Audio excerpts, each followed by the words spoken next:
Okay, നമുക്ക് start ചെയ്യാം. റെഡിയായോ?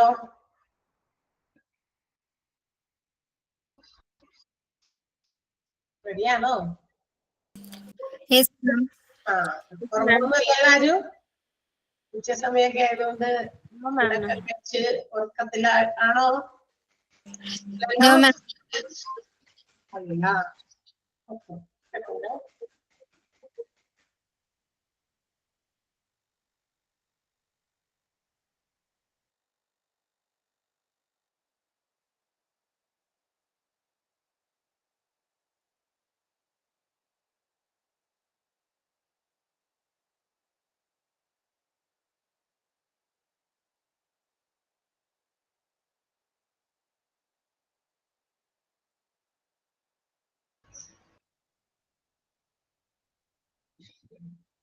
അപ്പൊ ഓക്കെ, നമ്മൾ സ്റ്റാർട്ട് ചെയ്യുന്നു. നിങ്ങൾ ആരും മിണ്ടുന്നില്ല. സുഖമല്ലേ എല്ലാവർക്കും? ക്ലാസ്സുകളൊക്കെ യെസ് മാം, സുഖാണ്. ക്ലാസ് പഠിപ്പിച്ചോ? ഇല്ലല്ലോ. ഓക്കെ, സുഖാണ് മാം. ക്ലാസ് എന്താടാ? എന്താണ്? സുഖാണ് മാം, സുഖാണ്. ക്ലാസ് നല്ലതാന്ന് പറഞ്ഞതാ. നല്ലതാണ്. ഓക്കെ ഓക്കെ, എല്ലാവരും അതൊക്കെ ഇടയ്ക്ക് നിങ്ങളെ ചോദിക്കുന്നത് നിങ്ങൾ അവിടെ തന്നെ ഉണ്ടോ, അല്ലെങ്കിൽ ഇത് ഓപ്പൺ ആക്കി വെച്ചിട്ട് എവിടെയെങ്കിലും ദൂരെ മാറിപ്പോയിരിക്കുകയാണോ എന്നൊക്കെ അറിയാനും കൂടി വേണ്ടിയിട്ടാണ്. മാത്രമല്ല, ചില ക്ലാസ്സുകൾ ഇങ്ങനെ ആരും ഇങ്ങനെ മിണ്ടുന്നില്ല എന്നൊക്കെ ഇങ്ങനെ പറയണ്ടേ. അത് വേറെ ക്ലാസ് ആയിരിക്കും, ചിലപ്പോൾ നമ്മളായിരിക്കില്ല കേട്ടോ. നമ്മളങ്ങനെ വിഭാഗത്തിൽ പെടുന്നവരല്ല. ഓക്കെ, ചില ടീച്ചേഴ്സ് വന്നിട്ട് എപ്പോഴും പറയുന്നു, മിസ് ഒരു ആരും പോലും കുട്ടികളൊന്നും തന്നെ റെസ്പോണ്ട് ചെയ്യുന്നില്ല. എന്തെങ്കിലും ചോദിച്ചാൽ ഒരു ജസ്റ്റ് ഒരു സാറ്റിസ്ഫാക്ഷൻ വേണ്ടി ഒരു തമ്പിടോ അല്ലെങ്കിൽ എസ് എന്നോ എന്തെങ്കിലും പറയോ ഒക്കെ ചെയ്യുന്നില്ല. അപ്പൊ നമ്മളിങ്ങനെ ഒരാളിങ്ങനെ സംസാരിക്കുമ്പോ അങ്ങനെ ഒരു റെസ്പോൺസ് ഇല്ലാണ്ട് ഇരിക്കുന്ന സമയത്ത് നമുക്കൊരു നമ്മളെ ലിസൺ ചെയ്യുന്ന ആൾക്കാരുണ്ടെന്ന് നമ്മളിങ്ങനെയാ. ഇപ്പൊ നമ്മളോട് ആരെങ്കിലും സംസാരിച്ചുകൊണ്ടിരിക്കുമ്പോ നമ്മളതെങ്ങനെയാ അവര് ലിസൺ ചെയ്യുന്നുണ്ടെന്ന് എങ്ങനെ മനസ്സിലാക്കാൻ? നമ്മളെ ഇടയ്ക്ക് എന്നൊക്കെ പറയൂ അല്ലെ, ഒന്നിലേക്ക് തലയാട്ടും അല്ലെ. അല്ല, നമ്മൾ വേറെ ഏതോ ലോകത്തിരിക്കുകയാണെങ്കിൽ നമ്മൾ അവര് പറയുന്നത് വെറുതെ ജസ്റ്റ് നമ്മുടെ പ്രസൻസ് മാത്രമേ അവിടെ ഉള്ളൂ, നമ്മളത് ശ്രദ്ധിക്കുന്നില്ല എന്നാണ് അതിന്റെ ഒരു അർത്ഥം. ചില കുട്ടികളൊക്കെ ക്ലാസ്സിലിരിക്കുന്ന പോലെ കുട്ടികളൊക്കെ ക്ലാസ്സിലിരിക്കുന്ന നമ്മളിങ്ങനെ ചോദിക്കും, ഇവിടെ തന്നെ ഉണ്ടോ, നമ്മൾ പറയുന്നത് കേട്ടോ, മനസ്സിലായി, മുഖത്തേക്കൊക്കെ നോക്കിയിരിക്കണ്ടാവും, പക്ഷെ റെസ്പോൺസ് ഇല്ലാതിരിക്കും. അപ്പൊ നിങ്ങൾ എല്ലാവരും ഒടുക്കത്തിൽ നിന്നൊക്കെ എഴുന്നേൽക്കുക. നമ്മൾ ക്ലാസ് തുടങ്ങാൻ പോവാണ്. നമ്മൾ പഠിച്ചുകൊണ്ടിരുന്നത് നമ്മുടെ ഹോസ്പിറ്റൽസിലെ മെഡിക്കൽ റെക്കോർഡുകള് ഫയല് ചെയ്യുന്നതിനുമായിട്ട് ബന്ധപ്പെട്ടിട്ടുള്ള ചില കാര്യങ്ങളായിരുന്നു പഠിച്ചുകൊണ്ടിരുന്നത്. ആണോ? അവിടെ വരെയല്ലേ എത്തിയത്? Medical records filing and storage ആണ് പറഞ്ഞുകൊണ്ടിരുന്നതെന്നാണ് എന്റെ ഒരു ഓർമ്മ. റൈറ്റ്? അതാണോ പറഞ്ഞേ? ആണോ?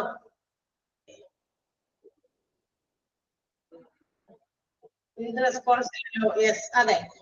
അതിൽ നമ്മള് പ്രധാനമായിട്ടും 5 ടൈപ്സ് ആണ്.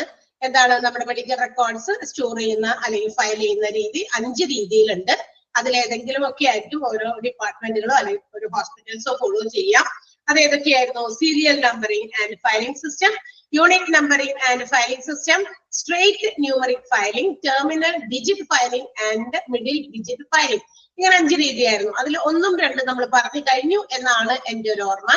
വീണ്ടും ഓർമ്മകളാണ് ഈ പറയുന്നത്. കാരണം എല്ലാ ആഴ്ചയിലും എനിക്ക് എല്ലാ ദിവസവും വേറെ ക്ലാസ് ആവും. ഒരു ദിവസം ഒരാഴ്ചയിൽ നമ്മൾ കാണുന്നുള്ളൂ. അപ്പൊ ഇത്രയും ക്ലാസ്സസിൽ പോയിട്ട് ഓരോ ടോപ്പിക് എടുക്കുമ്പോഴേ ഒന്നുകൂടി ഒന്ന് കൺഫർമേഷന് വേണ്ടിയിട്ടാണ് ഇത് വീണ്ടും പറയണേ. ആ എടുത്ത് നിർത്തിയേക്കണതിന്റെ മുകളിൽ നിന്ന് നമ്മൾ തുടങ്ങുന്നത്. അപ്പൊ എന്തെങ്കിലും ഉണ്ടെങ്കിൽ നിങ്ങൾ പറയുമല്ലോ, അല്ല മിസ് അത് അവിടെ ഇല്ലല്ലോ, ഞങ്ങൾ ഇത് എവിടെ വരെ എത്തിയിട്ടുള്ളൂ എന്ന് നിങ്ങൾ റെസ്പോണ്ട് ചെയ്യുമല്ലോ. അതിന് വേണ്ടിയിട്ടാണ് കേട്ടോ. 2 ടൈപ്പ് എടുത്തു. Very good. അത് നല്ല രീതിയിലാണ് എനിക്ക് ഇഷ്ടപ്പെട്ടു. അപ്പൊ serial numbering and unit numbering filing ആണ് ഈ 2 രീതിയിലുള്ള ഫയലിംഗ് സിസ്റ്റം നമ്മൾ ഓൾറെഡി പറഞ്ഞു കഴിഞ്ഞു. അതിൽ first one serial numbering and filing system ആയിരുന്നു. അതെന്താ ചെയ്തത്? ഇതിനകത്ത് നമ്മൾ പറഞ്ഞു ഒരു പേഷ്യന്റ് ഹോസ്പിറ്റൽസിലേക്ക് വരുമ്പോ ഫസ്റ്റ് ടൈം വരുമ്പോ ഒരു ന്യൂ നമ്പർ കൊടുക്കും. പിന്നീട് ഓരോ ഒക്കേഷനിൽ പിന്നെയും ഹെൽത്ത് കെയർ ഫെസിലിറ്റിയുമായിട്ട് ബന്ധപ്പെട്ടിട്ട് ഹോസ്പിറ്റൽസിൽ സമീപിക്കുമ്പോൾ ഏതൊക്കെ യൂണിറ്റുകൾ അല്ലെങ്കിൽ ഏതൊക്കെ ഡിപ്പാർട്ട്മെന്റുകളിൽ അങ്ങനെ പോകുന്നുണ്ടോ അവിടെയൊക്കെ ഓരോ പുതിയ റെക്കോർഡ്സ് ഓപ്പൺ ആകും. ആൻഡ് എത്ര പ്രാവശ്യം ഒരു ഹോസ്പിറ്റലിൽ ആ പേഷ്യന്റ് പോകുന്നുവോ അത്രയും ടൈംസ് ഇവരുടെ ഒരു റെക്കോർഡ്സ് രജിസ്റ്റർ ചെയ്യപ്പെടും. പല സ്ഥലങ്ങളിലായിട്ട് അങ്ങനെ രജിസ്റ്റർ ചെയ്യപ്പെടും. That means there will be more than one record for each patient. അങ്ങനെ വരുമ്പോൾ അത്തരം ഈ ഒരു സീരിയൽ നമ്പറിംഗ് സിസ്റ്റം ഫോളോ ചെയ്യുന്നവർക്ക് എന്ത് ചെയ്യുന്നു, അത്തരം സിസ്റ്റം ഫോളോ ചെയ്യുന്ന ഒരു റെക്കോർഡിംഗ് സിസ്റ്റം ആണെങ്കിൽ അവിടെ ഒരു പേഷ്യന്റിന് ഒന്നിലധികം അല്ലെങ്കിൽ അധികം റെക്കോർഡ്സ് അവിടെ ഓപ്പൺ ആകുന്നുണ്ട്. അപ്പൊ അങ്ങനെ വരുമ്പോ ഈ പറയുന്ന ഓരോ ഡിപ്പാർട്ട്മെന്റുകളിൽ അല്ലെങ്കിൽ യൂണിറ്റുകളിൽ എവിടെയാണോ ആ പുതിയ ഫയൽ ഉണ്ടാക്കി വെച്ചിരിക്കുന്നത് അത് അവിടെ തന്നെ ഫയലായിട്ട് സൂക്ഷിക്കും. മനസ്സിലായോ? അതായിരുന്നു സീരിയൽ നമ്പറിങ്ങിന്റെ പ്രത്യേകത. യൂണിറ്റ് നമ്പറിങ് അതുമായിട്ട് ബന്ധപ്പെടുത്തി നമ്മൾ പറയുകയാണെങ്കിൽ അതിനേക്കാൾ കുറച്ചുകൂടി വേറെ രീതിയാണ്. ഇവിടെ നമ്പർ പ്രൊവൈഡ് ചെയ്യുന്നുണ്ട്. പക്ഷേ ഒരു number at the first time when it is provided at the time of admission or any visit, ട്രീറ്റ്മെന്റിന് വേണ്ടി വിസിറ്റ് ചെയ്യുന്നതോ അഡ്മിറ്റ് ചെയ്യാൻ വേണ്ടി വന്നതോ ആയിട്ടുള്ള പേഷ്യൻസിനെ പ്രാവശ്യം വരുമ്പോ എന്ത് ചെയ്യുന്നു, ഒരു നമ്പർ അങ്ങോട്ട് അലോക്കേറ്റ് ചെയ്ത് കൊടുക്കും. ആൻഡ് അതിനുശേഷം പിന്നീട് വരുന്ന സബ്സീക്വന്റ് ആയിട്ടുള്ള അഡ്മിഷൻസിനോ ട്രീറ്റ്മെന്റുകൾക്കോ അതേ നമ്പർ തന്നെയായിരിക്കും ഉപയോഗിക്കാം. They will not issue any other number. എന്ന് വെച്ചാൽ ആ പേഷ്യന്റ് വരുമ്പോ നേരത്തെ ഇവിടെ ഹോസ്പിറ്റലിൽ വന്നിട്ടുണ്ടോ, ആ ഹോസ്പിറ്റലിൽ വന്നത് ഏത് ഡേറ്റിലാണെന്ന് ഓർമ്മയുണ്ടോ, അല്ലെങ്കിൽ ഏത് മാസത്തിലാണെന്ന് ഓർമ്മയുണ്ടോ, അല്ലെങ്കിൽ ഏതെങ്കിലും നിങ്ങളുടെ എന്താ പറയാ മൊബൈൽ നമ്പേഴ്സ് നിങ്ങൾ അവിടെ ഇഷ്യൂ ചെയ്തിട്ടുണ്ടോ. അപ്പൊ അങ്ങനെ അതൊക്കെ വെച്ചിട്ട് അവിടെ എന്തെങ്കിലും കാര്യങ്ങളിൽ സേവ് ചെയ്ത് വെച്ചിട്ടുണ്ടായിരിക്കും. അല്ലെങ്കിൽ ചീട്ടുണ്ടോ, അപ്പൊ ആ ചീട്ട് നോക്കിയിട്ട് അപ്പൊ നമ്പറിലേക്ക് ആ ഒരു പേഷ്യന്റിന്റെ റെക്കോർഡ്സ് ഓപ്പൺ ആക്കി എടുത്ത് അതിലേക്ക് ഇതും കൂടി എന്ത് ചെയ്യുന്നു, പുതിയത് പിന്നെ വരുമ്പോഴൊക്കെ അതിൽ തന്നെ കൊണ്ടുപോയി പുതിയ കാര്യങ്ങൾ അപ്ഡേറ്റ് ചെയ്ത് പോകുന്നു. എന്ന് വെച്ചാൽ there will be only one record for a patient. ഒരു പേഷ്യന്റിനെ ഒരു റെക്കോർഡ് എന്ന രീതിയിൽ മാത്രമേ വരുന്നുള്ളൂ. ഓൾ ദ കമ്പോസിറ്റ് ഡാറ്റ, അതായത് മറ്റ് പല വിഭാഗങ്ങളിലുള്ള ഡാറ്റാസ് എല്ലാം കൂടി കൊണ്ടുവന്ന് ഈ റെക്കോർഡ്സിൽ കൊണ്ടുവന്ന് എന്ത് ചെയ്യുന്നു, കൊടുക്കുന്നു അല്ലെങ്കിൽ വെക്കുന്നു എന്നുള്ളതാണ്. ആൻഡ് ഇവിടെ ഏതൊക്കെ ടൈപ്പ് ഓഫ് സർവീസസ് പ്രൊവൈഡ് ചെയ്തിട്ടുണ്ട്, ലാബ് സർവീസ് ഉപയോഗപ്പെടുത്തിയോ, സർജറിക്ക് വിധേയമാക്കിയോ, എവിടെയൊക്കെ ഉണ്ടെങ്കിലും അതെല്ലാം കൊണ്ടുവന്ന് ഒറ്റ ഇതിലാക്കി വെക്കുന്നു. ആൻഡ് ഇവിടുത്തെ പ്രത്യേകത ഒരു യൂണിറ്റ് ഓഫ് റെക്കോർഡ്, ഒരു ഫോൾഡർ, ഒരു നമ്പർ എന്ന രീതിയിലായിരിക്കും ഈ പറയുന്ന സിസ്റ്റത്തില് ഫയലുകൾ കീപ്പ് ചെയ്യുന്നത്. Unit numbering and filing system ഇവിടെ വരെയാണ് നമ്മൾ പറഞ്ഞു നിർത്തിയത്. റൈറ്റ്, ഇവിടെ വരെ അല്ലേ? കേറിയോ എല്ലാവരും? ഓക്കെ, ഇത്രയും പേരൊക്കെ ഉള്ളൂ എന്നാ തോന്നണേ. Yes.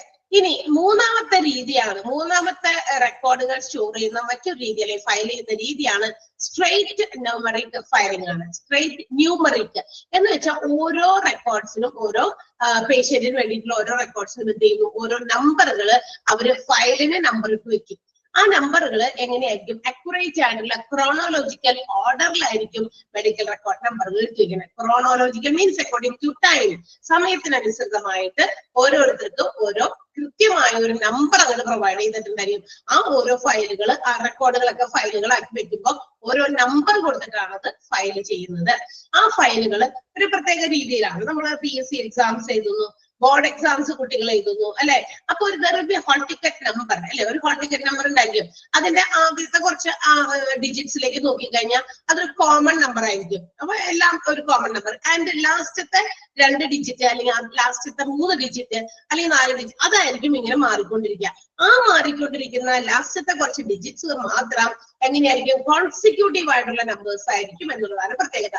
What you mean by consecutive? That means in order, തുടർച്ചയായിട്ടുള്ളത്. 1, 2, 3 അതാണ് തുടർച്ചയായ എന്നാണ് അർത്ഥം. കോൺസിക്യൂട്ടീവ് ആയിട്ടുള്ള നമ്പറുകൾ ആയിരിക്കും അതിനകത്ത് സൂചിപ്പിക്കുക. ആദ്യത്തെ ഒരു ഭാഗം കഴിഞ്ഞാൽ ഇപ്പൊ ഇവിടെ ഒരു എക്സാമ്പിൾ തന്നിട്ടുണ്ട്, 12, 34, 12, 12, 34, 13. കണ്ടേ നിങ്ങൾ 12, 34 എന്നുള്ളത് എല്ലാ നമ്പേഴ്സിലും അത് റിപ്പീറ്റ് ചെയ്യുന്നുണ്ട്. ആൻഡ് ലാസ്റ്റ് 2 ഡിജിറ്റ്സ് ആണ് എന്താണ് കോൺസിക്യൂട്ടീവ് ആയിട്ടുള്ള നമ്പേഴ്സ് ആയിട്ട് വരുന്നത്. 12, 13, 14, 15 അല്ലെ. നമ്മൾ SSLC പരീക്ഷ എഴുതിയവരാണ്, +2 പരീക്ഷ എഴുതിയവരാണ്. നിങ്ങൾക്ക് തന്നിരുന്ന നമ്പർ ഹോൾ ടിക്കറ്റ് നമ്പേഴ്സ് ഒക്കെ എവിടെയെങ്കിലും ഇപ്പോഴെങ്കിലും തപ്പി നോക്കിയാൽ കാണാൻ സാധിക്കും. നിങ്ങളുടെ കൂടെ പരീക്ഷ എഴുതിയവരുടെ ഒക്കെ ആദ്യത്തെ കുറച്ച് ഡിജിറ്റ്സ് സെയിം ആയിരിക്കും. ആൻഡ് അറ്റത്ത് വരുന്ന 1, 2 ഡിജിറ്റുകൾ ഇങ്ങനെ തുടർച്ചയായ സംഖ്യകളായിരിക്കും. അത് ആൽഫബറ്റിക് ഓർഡറിൽ അങ്ങനെ അറേഞ്ച് ചെയ്തതായിരിക്കും നമ്മുടെ എക്സാമിന് വേണ്ടി. പക്ഷെ ഇവിടെ ആൽഫബറ്റിക് ഓർഡറിനേക്കാൾ പ്രിഫർ ചെയ്യുന്നത് ന്യൂമറിക് ഫയലിംഗ് ആയതുകൊണ്ടും അത് ഡേറ്റ് വൈസ് ആണ്. ഏറ്റവും ആദ്യം വന്ന ആൾക്കാരുടെയൊക്കെ എന്താ പറയാ ഇൻഫോർമേഷൻസ്, ഡാറ്റാസ് ഒക്കെ താഴെ പോകും. കാരണം അങ്ങനെ നമ്പർ ചെയ്യുമ്പോൾ ഏറ്റവും ലേറ്റസ്റ്റ് ആയിട്ട് കറന്റ്ലി അഡ്മിറ്റഡ് ആയിട്ടുള്ള പേഷ്യൻസ് അല്ലെങ്കിൽ കറന്റ് ആയിട്ടുള്ള ട്രീറ്റ്മെന്റ് എടുത്തിരിക്കുന്ന പേഷ്യൻസിന്റെ പേരുകളായിരിക്കും ഏറ്റവും മുകളിൽ വരിക. അപ്പൊ ഒരു കോൺസിക്യൂട്ടീവ് നമ്പേഴ്സ് പ്രൊവൈഡ് ചെയ്തിട്ടുള്ള നമ്പർ ഇട്ട് കൊടുത്തിട്ട് ഫയൽ ചെയ്യുന്ന ഒരു രീതിയാണ് ഏത് സ്ട്രേറ്റ് ന്യൂമറിക് ഫയലിംഗ്. ആൻഡ് ഇതിന്റെ ഏറ്റവും വലിയ അഡ്വാൻറ്റേജ് എന്താന്ന് വെച്ചിട്ടുണ്ടെങ്കിൽ it's easy to pull out any number of records. ഏത് നമ്പറിലുള്ള റെക്കോർഡ് വേണമെന്ന് നമുക്ക് എളുപ്പം നോക്കാം. അപ്പൊ 12 വേണോ 12 എടുക്കാം, 13 വേണോ 13 എടുക്കാം. ഓക്കെ, വളരെ എളുപ്പമാണ്. ബിക്കോസ് അതിനെ നമ്പർ കൊടുത്തിരിക്കുകയാണ് ഈ ഫയലുകൾക്കൊക്കെ. ഈസി ആക്സസിന് വേണ്ടി തന്നെയാണ് അങ്ങനെ നമ്പർ കൊടുത്തിരിക്കുന്നത്. അതാണ് സ്ട്രേറ്റ് ന്യൂമറിക്. ആ സ്ട്രേറ്റ് ന്യൂമറിക്കിലെ രണ്ടാമത്തെ പോയിന്റ് ഒന്ന് അണ്ടർലൈൻ ചെയ്ത് വെച്ചേക്കണം. ഓരോ മെത്തേഡുകൾ നമുക്ക് എങ്ങനെ ഡിഫറൻഷിയേറ്റ് ചെയ്യാം. ഈ സ്ട്രേറ്റ് ന്യൂമറിക് മെത്തേഡിൽ ഒരു നമ്പർ ആയിരിക്കും, last 2 or 3 digits will be consecutive numbers, അത് തുടർച്ചയായ സംഖ്യകളായിരിക്കാം എന്നുള്ള രീതിയാണ് ഇതിന്റെ ഏറ്റവും വലിയ ഹൈലൈറ്റ് ആയിട്ടുള്ള പോയിന്റ്. അതുകൊണ്ട് തന്നെ രണ്ടാമത്തെ പോയിന്റ് അങ്ങോട്ട് അണ്ടർലൈൻ ചെയ്തെടുക്കാം. സ്ട്രേറ്റ് ന്യൂമറിക് ഫയലിംഗ് എന്ന് പറയുന്നതിനകത്ത് രണ്ടാമത്തെ പോയിന്റും അണ്ടർലൈൻ ചെയ്യാം. ഓക്കെ, ക്ലിയർ ആണോ? ഈ മെത്തേഡ് ടൈപ്പ് മനസ്സിലായോ? യെസ്. ദെൻ നെക്സ്റ്റ് വൺ, അടുത്തത് നാലാമത്തെ 5 ടൈപ്പാണ് നമ്മളുടെ ഈ പറയുന്ന മെഡിക്കൽ റെക്കോർഡ് ഫയലിംഗിലുള്ളത്. നാലാമത്തെ ടൈപ്പാണ് ടെർമിനൽ ഡിജിറ്റ് ഫയലിംഗ് എന്ന് പറയുന്നത്. It's very simple and also it's an accurate or exact filing method. ഒരു കൃത്യമായ ഫയലിംഗ് രീതിയാണ് ടെർമിനൽ. ആദ്യത്തെ 3 കൃത്യമായത് അല്ല, അതായത് അതിനേക്കാൾ കുറച്ചുകൂടി അക്യുറേറ്റ് ആയിട്ടുള്ള, നമുക്ക് എക്സിക്യൂട്ട് ചെയ്യാൻ പറ്റുന്നത്, ഏറ്റവും ഈസി ആയിട്ട് ഹാൻഡിൽ ചെയ്യാൻ പറ്റുന്നതുമായിട്ടുള്ള ഒരു രീതിയാണ്, കുറച്ചുകൂടി മോഡിഫൈഡ് ആയിട്ടുള്ള രീതിയാണ് ടെർമിനൽ ഡിജിറ്റ് ഫയലിംഗ് എന്ന് പറയുന്നത്. ഇവിടെ എന്താ പ്രത്യേകത എന്ന് അറിയാമോ? there will be a number which is having 6 digits. ഒരു 6 അക്ക സംഖ്യ ആയിരിക്കും ഇതിനകത്ത് വന്നിരിക്കുക. ആൻഡ് ഈ 6 ഡിജിറ്റിലുള്ള numbers will be divided in 2 parts. അതിങ്ങനെ 3 പാർട്ടായിട്ട് ഡിവൈഡ് ചെയ്തിട്ട് and is separated by hyphens. ഇങ്ങനെ 3 പാർട്ടായിട്ട് ഡിവൈഡ് ചെയ്യും. അതിന്റെ ഇടയിൽ എന്തുണ്ട്? ഹൈഫൺ എടുത്ത് സൂചിപ്പിച്ചിട്ടുണ്ടായിരിക്കും. അതാണ് ഈ ഡിജിറ്റുകളുടെ പ്രത്യേകത. ഈ ഒരു ടെർമിനൽ ഡിജിറ്റ് ഫയലിംഗിന്റെ പ്രത്യേകത അതാണ്. 3 പാർട്ടായിട്ട് 6 അക്ക സംഖ്യയെ വിഭജിച്ചിട്ടുണ്ടായിരിക്കും. അതിന്റെ 3 ഭാഗമാക്കുന്നതിന്റെ ഇടയിൽ 2 ഹൈഫൺസ് ഉപയോഗിച്ചിട്ടുണ്ട്. 68, 35, 12 ഒരു നമ്പർ ഞാൻ വെറുതെ ജസ്റ്റ് എക്സാമ്പിൾ പറയാണ്. 68, 35, 12. 68 കഴിഞ്ഞിട്ട് ഒരു ഹൈഫൺ, 35 കഴിഞ്ഞ് ഒരു ഹൈഫൺ, പിന്നെ 12 കഴിഞ്ഞിട്ട് 12 മൂന്നാമത്തെ പാർട്ട്. അങ്ങനെ 3 പാർട്ടുകളായിട്ട് ഒരു 6 അക്ക സംഖ്യയെ ഡിവൈഡ് ചെയ്തിരിക്കുന്ന രൂപത്തിലായിരിക്കും എന്ത് ടെർമിനൽ ഡിജിറ്റ് ഫയലിംഗ്. അപ്പൊ ഓരോ പാർട്ടിലും ഓരോ 2 അക്കം ഉണ്ടായിരിക്കും. 68, 6, 8, 35, 35 അല്ലെ, 12, 1, 2 അങ്ങനെ 3 പാർട്ടുകളായിട്ടുള്ള 2 അക്കങ്ങൾ വീതമുള്ള സംഖ്യകളായിരിക്കും ഇടയിൽ ഹൈഫൺ ഇട്ടായിരിക്കും സൂചിപ്പിക്കുക. ഇനി ഇത് സൂചിപ്പിക്കുമ്പോൾ ഒരു പ്രത്യേകതയുണ്ട്. ഈ ടെർമിനൽ ഡിജിറ്റ് നമ്മളുടെ ഫയലിങ്ങിനകത്ത് ആ ഡിജിറ്റുകൾക്ക് ഓരോന്നിനും ഓരോ പേരുണ്ട്, ഓരോ ഗ്രൂപ്പ്. ആദ്യത്തെ 2 ഡിജിറ്റ്, പിന്നത്തെ 2 ഡിജിറ്റ്, പിന്നത്തെ 2 ഡിജിറ്റ് അല്ലെ. അങ്ങനെ 6 സംഖ്യകളായതുകൊണ്ട് തന്നെ 3 പാർട്ടായിട്ട് ഡിവൈഡ് ചെയ്യുമ്പോൾ 2 വീതമുണ്ട്. ഇത് ഇങ്ങനെ ഒരു ഫോർമാറ്റ് ആണ്, TSP ഫോർമാറ്റിലാണ്. TSP എന്ന് പറഞ്ഞു കഴിഞ്ഞാൽ T ടെർസറി, S secondary, P primary ആണ് കേട്ടോ. അതായത് പ്രൈമറി നമ്പർ TSP ആണ്. ഞാൻ ഈ 3 വിരലുകൾ വെച്ച് സൂചിപ്പിക്കുകയാണെങ്കിൽ ഇത് എന്താണ്? TSP. ഈ റൈറ്റ് ഹാൻഡ് സൈഡിലുള്ളത്, റൈറ്റ് ഹാൻഡ് സൈഡ് മീൻസ് വലതുവശത്ത് ഈ അറ്റത്തുള്ളത്, നമ്മൾ ഇരിക്കുന്നത് ഫേസ് ചെയ്തിട്ടാണ് നിങ്ങൾ നോക്കട്ടെ. ഇരിക്കുന്നതിന്റെ വലതുവശത്ത് ഏറ്റവും അറ്റത്ത് എടുക്കുന്നത് P ആണ്, ഇത് S ആണ്, ഇത് T ആണ്. P for primary, S for secondary and T for tertiary. അങ്ങനെയായിരിക്കും ഈ പറയുന്ന ഗ്രൂപ്പുകൾ. അപ്പൊ ഇത് ആദ്യത്തെ 2 ആദ്യത്തെ 2 സംഖ്യ ഏതിൽ വരും? T പ്രൈമറി, ഇത് S സെക്കൻഡറി, ഇത് T. പക്ഷെ നമ്മളിങ്ങനെ ഇങ്ങനെ അതിന്റെ നെയിം കൊടുക്കുകയാണെങ്കിൽ ഇത് T, ഇത് S, ഇത് P. അങ്ങനെ TSP എന്ന് പറഞ്ഞാൽ ഷോർട്ടാക്കി പറഞ്ഞു മാത്രമേ ഉള്ളൂ കേട്ടോ. TSP എന്ന് പറയുന്ന രീതിയിൽ അറേഞ്ച് ചെയ്തിരിക്കുന്ന ഒരു നമ്പറുകളായിരിക്കും ഇങ്ങനെ ഡിജിറ്റുകൾ കാറ്റഗറൈസ് ചെയ്ത് കൊടുത്തിരിക്കുന്ന ഒരു ഫയലിംഗ് രീതി ആയിരിക്കും ഇതിലുള്ളത്, ടെർമിനൽ ഡിജിറ്റ് ഫയലിംഗിലുള്ളത്.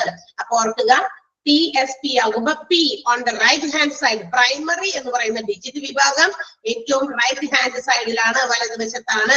മിഡിലുള്ളത് സെക്കൻഡറി ആണ്, ലെഫ്റ്റ് ഹാൻഡ് സൈഡിലുള്ളത് ടെർസറി ആണ്. അതാണ് ഉദ്ദേശിക്കുന്നത്. ഓക്കെ, അങ്ങനെ ആ രീതിയിൽ ഫയലുകൾ നമ്മൾ എന്ത് ചെയ്യുന്നു, ഓരോ റെക്കോർഡിലും സൂക്ഷിക്കുമ്പോൾ അതിനെയാണ് നമ്മൾ ടെർമിനൽ ഡിജിറ്റ് ഫയലിംഗ് എന്ന് ഉദ്ദേശിക്കുക. അവിടെ എക്സാമ്പിൾ കൊടുത്തിട്ടുണ്ട് 12, 34, 56, 13, 34, 56, 14, 34, 56, 15, 34, 56. ഇവിടെ എന്താ പ്രത്യേകത?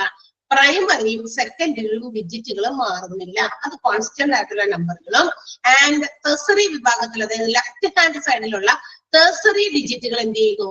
മാറിക്കൊണ്ടിരിക്കുന്നു, കോൺസിക്യൂട്ടീവ് ആയിട്ട് മാറിക്കൊണ്ടിരിക്കുന്നു. തുടർച്ചയായി 13, 14, 15, 16 അങ്ങനെ മാറിക്കൊണ്ടിരിക്കും. ഓക്കെ, അതാണ് അതിന്റെ പ്രത്യേകത. അപ്പൊ ഈ രീതിയിലുള്ള ഫയലിംഗ് ആണ് എങ്കിൽ അതിനെ വിളിക്കുന്ന പേരാണ് ടെർമിനൽ ഡിജിറ്റൽ ഫയലിംഗ്. ക്ലിയർ ആയോ? മനസ്സിലായോ? TSP ഓർത്താൽ മതി, ഷോർട്ട് ആയിട്ട് ഞാൻ നിങ്ങൾക്ക് മനസ്സിലാകാൻ എളുപ്പത്തിൽ ഓർഡർ ചെയ്യാം. TSP ഇങ്ങനെ പറയുമ്പോ TSP, പക്ഷെ P ഇവിടെ ഈ അറ്റത്താണ്ട തന്നെ കേട്ടോ. അപ്പൊ ഇങ്ങനെ വായിക്കരുത്, ഇത് TSP എന്ന് ടീച്ചർ പറഞ്ഞു. അപ്പൊ വായിക്കുമ്പോ ഇങ്ങനെ വായിക്കരുത്, TSP അങ്ങനെ വായിക്കരുത്, അപ്പൊ നേരെ തിരിഞ്ഞു പോകും. ഓക്കെ, വായിക്കുമ്പോ നമ്മൾ റൈറ്റ് ഹാൻഡ് സൈഡിൽ പ്രൈമറി എന്ന് പറയുമ്പോ എന്താ? ആദ്യത്തേത് പ്രാഥമിക, അതുകൊണ്ടാണ് ഞാൻ P എന്ന് ആദ്യം പറഞ്ഞത് കേട്ടാ. Primary, secondary, tertiary. ഓക്കെ, അപ്പൊ T ആണ് അറ്റത്ത് വരിക എന്നുള്ളത്. അതിന്റെ ആ രണ്ടാമത്തെ പോയിന്റ്, സോറി രണ്ടല്ല, മൂന്നാമത്തെ പോയിന്റ് ഒന്ന് അണ്ടർലൈൻ ചെയ്തേക്കാം. കേട്ടാ. ടെർമിനൽ ഡിജിറ്റ് ഫയലിംഗിൽ മൂന്നാമത്തെ പോയിന്റ് അണ്ടർലൈൻ ചെയ്തേക്കാം. മറ്റുള്ളതിൽ നിന്നും വ്യത്യസ്തമാക്കുന്ന പോയിന്റ് ആണ് ഞാൻ പറയുന്നുള്ളൂ. Okay, and the last one middle digit filing ആണ്. മിഡിൽ ഡിജിറ്റ് ഫയലിംഗിൽ എന്താണ് പ്രത്യേകത നോക്കാം നമുക്ക്. ഇത് നമ്മുടെ ടെർമിനൽ ഡിജിറ്റൽ ഫയലിംഗിന്റെ തന്നെ ഒരു ഫോർമാറ്റ് തന്നെയാണ്, പക്ഷെ ഇച്ചിരി വ്യത്യാസം മാത്രമേ ഉള്ളൂ. അതായത് നമ്മുടെ മിഡിൽ ഡിജിറ്റ് ഫയലിംഗിൽ നേരത്തെ നമ്മൾ പറഞ്ഞ പ്രൈമറി, സെക്കൻഡറി, തേഴ്സറി ഡിജിറ്റുകളായിട്ട് തന്നെ ക്ലാസിഫൈ ചെയ്തിരിക്കുകയാണ്, ഇടയ്ക്ക് ഹൈഫർ ഒക്കെ ഇട്ട് ചെയ്തിരിക്കുകയാണ്. പക്ഷെ ഇവിടെ എന്താ പ്രത്യേകത എന്ന് അറിയാമോ? ഇതിന്റെ ഫോർമാറ്റ് എന്ന് പറയുന്നത് എങ്ങനെയായിരിക്കും? SPT. നേരത്തെ TSP എന്ന് പറഞ്ഞു അല്ലെ, TSP എന്ന് പറഞ്ഞു. അടുത്തത് SPT ആണ്. SPT മീൻസ് എസ് എവിടെ? സെക്കൻഡറി, തേഴ്സറി, അതിന്റെ നടുക്കാണ് പ്രൈമറി വന്നേക്കണേ. സെക്കൻഡറിയുടെയും തേഴ്സറിയുടെയും നടുക്കാണ് P വന്നേക്കണേ. അതുകൊണ്ട് ഞാൻ പറഞ്ഞത് ആ ഫോർമാറ്റ് അങ്ങനെ ഒന്ന് നിങ്ങളുടെ നോട്ട്ബുക്കിൽ ഒന്ന് കുറിച്ച് വെച്ചോ. SPT നോട്ടല്ല ഞാൻ ഉദ്ദേശിച്ചത്, PDF-നകത്ത് അവിടെ ഒന്ന് എഴുതി വെക്കാം. മുകളിലത്തെ ടെർമിനലിനകത്ത് TSP ടെർസറിയുടെയും പ്രൈമറിയുടെയും നടുക്കാണ് സെക്കൻഡറി വന്നേത്തെ നേരത്തേല്. ഇപ്പൊ മിഡിൽ ഡിജിറ്റ് ഫയലിംഗിനകത്ത് വരുന്നത് SPT ആണ്. സെക്കൻഡറിയുടെയും തേഴ്സറിയുടെയും നടുക്കാണ് P എന്ന് പറയുന്ന പ്രൈമറി ഡിജിറ്റ് വരിക. അതാണ് പ്രത്യേകത, കണ്ടല്ലോ. അപ്പോ 46, 68, 96, അതുപോലെ 46, 68, 97 അങ്ങനെ ആ ഡിജിറ്റ് ലാസ്റ്റ് വന്ന റൈറ്റ് ഹാൻഡ് സൈഡിൽ വരുന്ന നമ്മുടെ നമ്പർ മാറിക്കൊണ്ടിരിക്കും എന്നുള്ളതാണ് അതിന്റെ പ്രത്യേകത. ഓക്കെ, അതായത് തേഴ്സറി ഡിജിറ്റ് ആണ് ചേഞ്ച് ചെയ്തുകൊണ്ടിരിക്കുന്നത്. ക്ലിയർ ആയോ? അതാണ് മിഡിൽ ഡിജിറ്റ് ഫയലിംഗിന്റെ പ്രത്യേകത. അതില് രണ്ടാമത്തെ പോയിന്റ് തന്നെ അണ്ടർലൈൻ ചെയ്യുക കേട്ടോ. വീണ്ടും രണ്ടാമത്തെ പോയിന്റ് അണ്ടർലൈൻ ചെയ്യുക. ആ രണ്ടിലും നിങ്ങൾ നേരത്തെ ഞാൻ പറഞ്ഞു, ആദ്യത്തേല് ടെർസറിനകത്ത് TSP എന്നും രണ്ടാമത്തെ ടെർമിനലിനകത്ത് TSP എന്ന് അവിടെ എവിടെയെങ്കിലും ഇങ്ങനെ എഴുതി വെച്ചിട്ട് വട്ടം വരച്ചു വെച്ചോ. അടുത്തതില് SPT. ആ ഫോർമാറ്റ് ഒന്ന് ഓർത്ത് വെച്ചേക്കുക, പരീക്ഷയ്ക്ക് അങ്ങനെ ചോദിച്ചു കണ്ടിട്ടുണ്ട്. അപ്പൊ അതിന്റെ ഷോർട്ടാക്കി ഞാൻ പറഞ്ഞു മാത്രമേ ഉള്ളൂ കേട്ടോ. ടെർസറി, സെക്കൻഡറി, പ്രൈമറിയുടെ ഒക്കെ ആദ്യത്തെ ലെറ്റേഴ്സ് ആണ് ഉദ്ദേശിച്ചേക്കണേ. ക്ലിയർ ആയോ? മനസ്സിലായല്ലോ? യെസ്. അപ്പൊ നമ്മൾ ഇനി അടുത്ത ഭാഗത്തേക്ക് പോവാണ്, ഫോർമാറ്റ് ഓഫ് മെഡിക്കൽ റെക്കോർഡ്സ്. ഇനി മെഡിക്കൽ റെക്കോർഡുകളുടെ ടൈപ്പുകളൊക്കെ നമ്മൾ നേരത്തെ പറഞ്ഞു, അതിന്റെ ഫയലുകൾ എങ്ങനെ സൂക്ഷിക്കുന്നു അതിന്റെ ടൈപ്സ് ഒക്കെ പറഞ്ഞു കഴിഞ്ഞു. ഇനി നമ്മൾ ഫോർമാറ്റ് ആണ്, ഒരു മെഡിക്കൽ റെക്കോർഡിന്റെ ഫോർമാറ്റ് എങ്ങനെയായിരിക്കണം. പ്രധാനമായിട്ടും there are only 3 formats of medical records. Medical റെക്കോർഡുകൾക്ക് 3 ഫോർമാറ്റുകളുണ്ട്. അവിടെ എഴുതിയേക്കണ ആ നോട്ടിൽ ഇച്ചിരി കൊളായി കിടക്കുകയാണ്, നമ്മൾ അതിനെ ഇപ്പൊ തന്നെ ഒന്ന് കറക്റ്റ് ചെയ്യണം. എന്നിട്ടാണ് നമ്മൾ അതിന്റെ മുന്നിലേക്ക് പോകുക. ഒന്നാമത്തേത് source oriented medical record, SOMR. ആറിന്റെ അപ്പുറത്ത് ഒരു I ആയിട്ട് കിടക്കുന്നുണ്ട്, എന്റെ നോട്ടിലൂടെ കിടക്കുന്നുണ്ട്. നിങ്ങളുടെ ഉണ്ടെങ്കിൽ I മാറ്റി ആ ബ്രാക്കറ്റ് ക്ലോസ് ചെയ്യുന്നത് ആക്കുക. അത് I അല്ല, അത് ബ്രാക്കറ്റ് ക്ലോസ് ചെയ്തപ്പോ അങ്ങനെ ആയിപ്പോയതായിരിക്കാം മേ ബി. അപ്പൊ ആറിന്റെ അപ്പുറത്ത് കിടക്കുന്നത് I അല്ല കേട്ടോ, I ഇല്ല. അങ്ങനെ നമുക്കറിയാലോ, വായിച്ചാൽ അറിയാലോ. സോഴ്സ് ഓറിയന്റഡ് മെഡിക്കൽ റെക്കോർഡ് ആണ്. അപ്പൊ അതിനകത്ത് അതിന്റെ ആവശ്യമില്ല എന്ന് തന്നെ നമുക്കറിയാം. സോ I മാറ്റിയിട്ട് അത് ബ്രാക്കറ്റ് ക്ലോസ് ചെയ്യാം.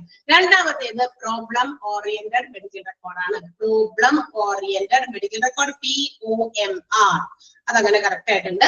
മൂന്നാമത്തേത് ഇന്റഗ്രേറ്റഡ് മെഡിക്കൽ റെക്കോർഡാണ്. 1, 2, 3 എന്ന് നമ്പർ ഇടാമോ? അതിന് 1, 2, 3 എന്ന് നമ്പർ ഇടാമോ? കാരണം അത് ഇച്ചിരി കോംപ്ലിക്കേറ്റഡ് ആയിട്ടാണ് അവിടെ കിടക്കുന്നത്. അത് ഞാനൊന്ന് നിങ്ങൾക്ക് കറക്റ്റ് ആക്കി തരാം. ഓക്കെ, അപ്പൊ 1 source oriented medical record, 2 problem oriented medical record, 3 integrated medical record. ഇനി പറയാൻ പോകുന്ന കറക്റ്റ് ആയിട്ട് കേൾക്കണേ. ഈ മെഡിക്കൽ ഇന്റഗ്രേറ്റഡ് മെഡിക്കൽ റെക്കോർഡിന്റെ താഴെ കാണുന്ന 2 point. That means medical record is arranged in sections in accordance with the patient care departments which provide the care and the data എന്നുള്ളതും hence the name source oriented medical record എന്നുള്ള ആ 2 point. ആ 2 point നമ്മുടെ SOMR വരുന്നതാണ്. അതുകൊണ്ട് അതൊന്ന് അതിന്റെ മുകളിൽ അതൊന്ന് ഒരു ബോക്സിലാക്കിയിട്ട് അതിന്റെ മുകളിലോ സൈഡിൽ എവിടെയെങ്കിലും SOMR എന്ന് എഴുതി വെക്കാമോ? അത് SOMR എന്ന് പറയുന്ന സോഴ്സ് ഓറിയന്റഡ് മെഡിക്കൽ റെക്കോർഡിനകത്ത് വരുന്ന പോയിന്റ് ആയിരുന്നു അത്. ആ പോയിന്റ് അടിക്കാതെ അടുത്ത എന്താ പറയാ ഫോർമാറ്റിന്റെ പേര് എഴുതി അതിന്റെ ഇടയിൽ അത് ഇച്ചിരി ഡിസോർഡർ ആയി കിടക്കാണ്. ഒന്നും അതായത് നമ്മളുടെ SOMR വരുന്ന 2 പോയിന്റ് ആണ് 4ഉം 5ഉം പോയിന്റ് ആണ് അത്. അത് മറ്റേ ടൈപ്പ് അല്ല കേട്ടോ. ടൈപ്പ് 3 ഉള്ളൂ. ആകെ 3 ടൈപ്പേ ഉള്ളൂ മെഡിക്കൽ റെക്കോർഡ് ഫോർമാറ്റില്. Problem oriented, SOMR source oriented and also integrated 3 ഉള്ളൂ കേട്ടോ. അതിൽ ഒന്നാമത്തേൽ വന്നതാണ് 4ഉം 5ഉം പോയിന്റ്. ക്ലിയർ ആയോ പറഞ്ഞത്? ക്ലിയർ ആയോ? അത് ക്ലിയർ ആക്കിയിട്ട് അതൊന്ന് കറക്റ്റ് ചെയ്തിട്ട് വേണം എനിക്ക് അതിന്റെ മീനിങ്ങും കാര്യങ്ങളും പറയാനായിട്ട്. ഓക്കെ, ഇനി അടുത്തത് POMR എന്ന് പറയുന്നതിന്റെ എക്സ്പ്ലനേഷനോ അല്ലെങ്കിൽ അത് റിലേറ്റഡ് ആയിട്ടുള്ള പോയിന്റുകളൊന്നും ആ ഭാഗത്ത് വന്നിട്ടില്ല. അത് വേറെ സ്ഥലത്ത് വന്നിട്ടുണ്ട്, അടുത്ത പേജിലുണ്ട്. സോ അത് അവിടെ ലീവ് ചെയ്യുക. ഇന്റഗ്രേറ്റഡ് മെഡിക്കൽ റെക്കോർഡ് വിഭാഗത്തിൽ പെട്ടതാണ് ബാക്കിയുള്ള പോയിന്റുകൾ. ഏത് ആ ഹെൻസ് കഴിഞ്ഞിട്ടുള്ളത്. Forms are organized in accordance to the date. Usually the record is arranged in reverse chronological order at the nurse's station. So the most information in the front and the oldest information at the back of the section. പിന്നെ record is reorganized after the patient is discharged എന്നുള്ളത് വരെ integrated medical റെക്കോർഡിൽ പെട്ടതാണ്. അപ്പൊ അത് മുഴുവൻ ഒരു ബോക്സിലാക്കിയിട്ട് അതിന്റെ മുകളിൽ ഇന്റഗ്രേറ്റഡ് മെഡിക്കൽ റെക്കോർഡ്സ് എന്ന് എഴുതാമോ? മുകളിലോ എവിടെയാണോ സ്ഥലം ഒന്നുള്ളടത്ത് ഒന്ന് അഡ്ജസ്റ്റ് ചെയ്ത് എഴുതാം. ഓക്കെ, പറഞ്ഞത് മനസ്സിലായോ? ആ നോട്ടില് ഒരു കറക്ഷൻസ് ആണ് ഞാൻ ഉദ്ദേശിച്ചത്. ക്ലിയർ ആണല്ലോ അല്ലെ? ഓക്കെ, ഇനി നമുക്ക് അപ്പൊ ഇനി അത് ബാക്കി പഠിക്കാം. ഓക്കെ, POMR വേറെ സ്ഥലത്തുണ്ട് കേട്ടോ. താഴെ അപ്പുറത്തെ പേജിൽ എവിടെയും കണ്ട് കിടന്നത് എവിടെ ഉണ്ട് കേട്ടോ. ആ POMR കുറിച്ചുള്ള എക്സ്പ്ലനേഷൻസ് മറ്റ് അതിന് കുറച്ച് ടോപ്പിക് കൂടുതലുണ്ട്. അതുകൊണ്ടാണ് അത് അവിടെ കിടക്കണേ. അത് അവിടെ കൊണ്ടുപോയി ഇട്ടത്. അപ്പൊ നമുക്ക് നോക്കാം. അപ്പൊ 3 രീതിയിൽ മെഡിക്കൽ റെക്കോർഡുകൾക്ക് ഫോർമാറ്റുകൾ ഉണ്ട്. ഏതൊക്കെയാ? Source oriented medical record important ആണ്, അതിന്റെ എക്സ്പാൻഡഡ് ഫോം. അതുപോലെ problem oriented medical record POMR expanded form പഠിക്കണം. ഇന്റഗ്രേറ്റഡ് മെഡിക്കൽ റെക്കോർഡ് നമുക്ക് ആദ്യം നോക്കാം. SOMR source oriented medical record എന്തുകൊണ്ടാണ് അതിന് ആ പേര് വന്നതെന്ന് അവരാ പറഞ്ഞേക്കണേ. ആ 2 പോയിന്റിലായിട്ട് പറഞ്ഞേക്കുന്നത് എങ്ങനെയാണ്? why it is named as source oriented medical record. എന്തുകൊണ്ട് അതിന് സോഴ്സ് ഓറിയന്റഡ് മെഡിക്കൽ റെക്കോർഡ് എന്ന് പറഞ്ഞു? കാരണം ഇത്രയേ ഉള്ളൂ. അതായത് നമുക്കറിയാം ഹോസ്പിറ്റൽസിൽ ഒരുപാട് ഡിപ്പാർട്ട്മെന്റുകൾ ഉണ്ട്. ഈ ഡിപ്പാർട്ട്മെന്റുകളിൽ നിന്നൊക്കെ അവിടെ ഹോസ്പിറ്റൽസിൽ പേഷ്യൻസ് വരുമ്പോൾ അവർക്ക് ഏതൊക്കെ ഡിപ്പാർട്ട്മെന്റുകളിൽ പോകേണ്ടി വന്നിട്ടുണ്ടോ? അപ്പൊ ഫാർമസിയിൽ പോയോ, ലാബിൽ പോയോ, അല്ലെങ്കിൽ മറ്റേ റേഡിയോളജി വിഭാഗത്തിൽ അല്ലെങ്കിൽ എക്സ്റേ വിഭാഗത്തിൽ എവിടെയെങ്കിലൊക്കെ പോയിട്ടുണ്ടെങ്കിൽ അവിടെയൊക്കെ റെക്കോർഡുകൾ ഉണ്ടാകും. അവിടെ നിന്നൊക്കെ ഇൻഫോർമേഷൻസ് പല കാര്യത്തിനും വേണ്ടി പേഷ്യൻസിന്റെ ട്രീറ്റ്മെന്റിന് വേണ്ടി ഹെൽത്ത് കെയറിന് വേണ്ടിയിട്ട് എടുക്കേണ്ടി വരും. അപ്പൊ അവിടെ നിന്നൊക്കെ ഇൻഫോർമേഷൻസ് കളക്ട് ചെയ്യും. അങ്ങനെ ആ ഡിപ്പാർട്ട്മെന്റുകളിൽ നിന്നോ മറ്റ് യൂണിറ്റുകളിൽ നിന്നോ ഇൻഫോർമേഷൻസ് കളക്ട് ചെയ്യുന്നത് കൊണ്ട് സോഴ്സുകൾ അതൊക്കെ ഈ പേഷ്യൻസിന്റെ ചികിത്സയ്ക്ക് വേണ്ട ഇൻഫോർമേഷൻസ് കളക്ട് ചെയ്ത സ്രോതസ്സുകളാണ് അല്ലെ? അതുകൊണ്ടാണ് അതിനാ പേര് വന്നത്. എന്ത്? Source oriented medical. ക്ലിയർ ആയോ? പറഞ്ഞെന്താന്ന് മനസ്സിലായോ? എന്തുകൊണ്ടാണ് സോഴ്സ് ഓറിയന്റഡ് മെഡിക്കൽ റെക്കോർഡ്സ് എന്ന് പറയുന്നതിന്റെ കാരണം? അതായത് ഒരു പേഷ്യന്റ് ഹോസ്പിറ്റൽസിലേക്ക് വന്ന് അദ്ദേഹവുമായി ബന്ധപ്പെട്ട ഏതൊക്കെ ഡിപ്പാർട്ട്മെന്റുകളിലും യൂണിറ്റുകളില് ആളുടെ പേരോ റെക്കോർഡ്സോ വന്നിട്ടുണ്ടെങ്കിൽ അവിടെ നിന്നൊക്കെ ഇൻഫോർമേഷൻസ് കളക്ട് ചെയ്ത് ആ പേഷ്യന്റിന് വേണ്ട ട്രീറ്റ്മെന്റ് കൊടുക്കണമെങ്കിൽ അത് കളക്ട് ചെയ്യണം. ഓക്കെ, ഇപ്പൊ ലാബില് റിസൾട്ട് നോക്കിയിട്ടായിരിക്കും ചിലപ്പോൾ ബാക്കിയുള്ള ട്രീറ്റ്മെന്റ് പ്രൊവൈഡ് ചെയ്യാൻ പറ്റുള്ളൂ. അപ്പൊ അങ്ങനെ കളക്ട് ചെയ്യുന്നത് കൊണ്ട് അവിടെ നിന്നൊക്കെ നമുക്ക് ഈ പേഷ്യൻസിന്റെ ചികിത്സയ്ക്ക് വേണ്ടിയിട്ടുള്ള ഇൻഫോർമേഷൻസ് ലഭ്യമാകുന്നുണ്ട്. സോ എവിടെ നിന്നൊക്കെ ഏതൊക്കെ ഡിപ്പാർട്ട്മെന്റ്സിൽ നിന്നാണ് സോഴ്സ് നമുക്ക് ഇൻഫോർമേഷൻസ് കളക്ട് ചെയ്യാൻ പറ്റുന്നത്. അതുകൊണ്ടാണ് അതിന് ആ പേര് വന്നത് സോഴ്സ് ഓറിയന്റഡ് മെഡിക്കൽ റെക്കോർഡ്സ് എന്ന്. അപ്പൊ അങ്ങനെയൊക്കെ കളക്ട് ചെയ്ത ഇൻഫോർമേഷൻസ് റെക്കോർഡാക്കി നമ്മൾ വെച്ചിട്ട് ലാബിൽ നിന്ന് ഇന്ന ഇൻഫോർമേഷൻ കിട്ടി അല്ലെങ്കിൽ ഇന്ന ഒരു ഇൻഫോർമേഷൻ ഡാറ്റ നമ്മൾ കളക്ട് ചെയ്തു, അത് നമ്മുടെ ഒരു പേഷ്യന്റിന് ആവശ്യമുള്ളതാണ്, അത് നമ്മൾ അപ്പൊ തന്നെ നമ്മൾ റെക്കോർഡ് ചെയ്തു. അതപ്പോ അതിന്റെ ആ സോഴ്സിൽ നിന്നാണ് കിട്ടിയത്. ഓക്കെ, ഇനി അപ്പൊ അതുകൊണ്ടാണ് അതിന് ആ പേര് വന്നതെന്നാണ് ആ 2 പോയിന്റിൽ പറഞ്ഞിരിക്കുന്നത്. ക്ലിയർ ആയോ? 2 point. Hence the name source oriented medical record. Yes, ഇനി നമ്മൾ രണ്ടാമത് പറയുന്നത് ഇന്റഗ്രേറ്റഡ് മെഡിക്കൽ റെക്കോർഡ്സിനെ കുറിച്ചിട്ടാണ്. POMR അല്ല, അത് അപ്പുറത്ത് വരുന്നുണ്ട്. അപ്പൊ എന്താണ് ഇനി ഇന്റഗ്രേറ്റഡ് മെഡിക്കൽ റെക്കോർഡ്സ്? ഇവിടെ എന്താ പ്രത്യേകത എന്ന് പറയുമ്പോൾ ഫോംസ്, അതായത് നമ്മുടെ ഹോസ്പിറ്റൽസിൽ വരുന്ന പേഷ്യൻസിന്റെ ഒക്കെ ഫോമുകളൊക്കെ are arranged in accordance to the date. ഹോസ്പിറ്റൽസിൽ വരുന്ന പേഷ്യന്റിന്റെ പേര് അല്ലെങ്കിൽ മറ്റു കാര്യങ്ങളൊക്കെ സേവ് ചെയ്യുന്നത് ഡേറ്റ് വൈസ് ആണ്. ഡേറ്റ് അല്ലെങ്കിൽ എന്താ പറയാ ടൈം, ഇതിന്റെ ഒക്കെ അക്കോർഡൻസിൽ ഒരു ഇൻവേഴ്സ് എന്താ പറയാ ഒരു ക്രോണോളജിക്കൽ ഓർഡർ ആണ്. ഇൻവേഴ്സ് ക്രോണോളജിക്കൽ എന്ന് പറഞ്ഞാൽ എന്താ, അക്കോർഡിംഗ് ടു ടൈം 10, 10:05, 10:10 കണ്ട, അത് കറക്റ്റ് ഓർഡർ ആണ്.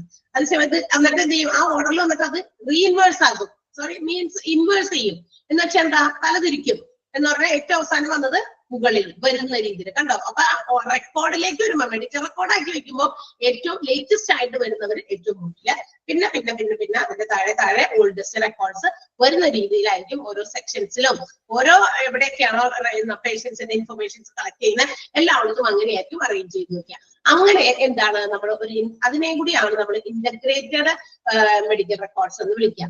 എവിടെ നിൽക്കുകയാണോ അത് കളക്ട് ചെയ്യുന്നു, പക്ഷെ അത് ക്രോണോളജിക്കൽ ഓർഡറിലായിരിക്കും അറേഞ്ച് ചെയ്യാം.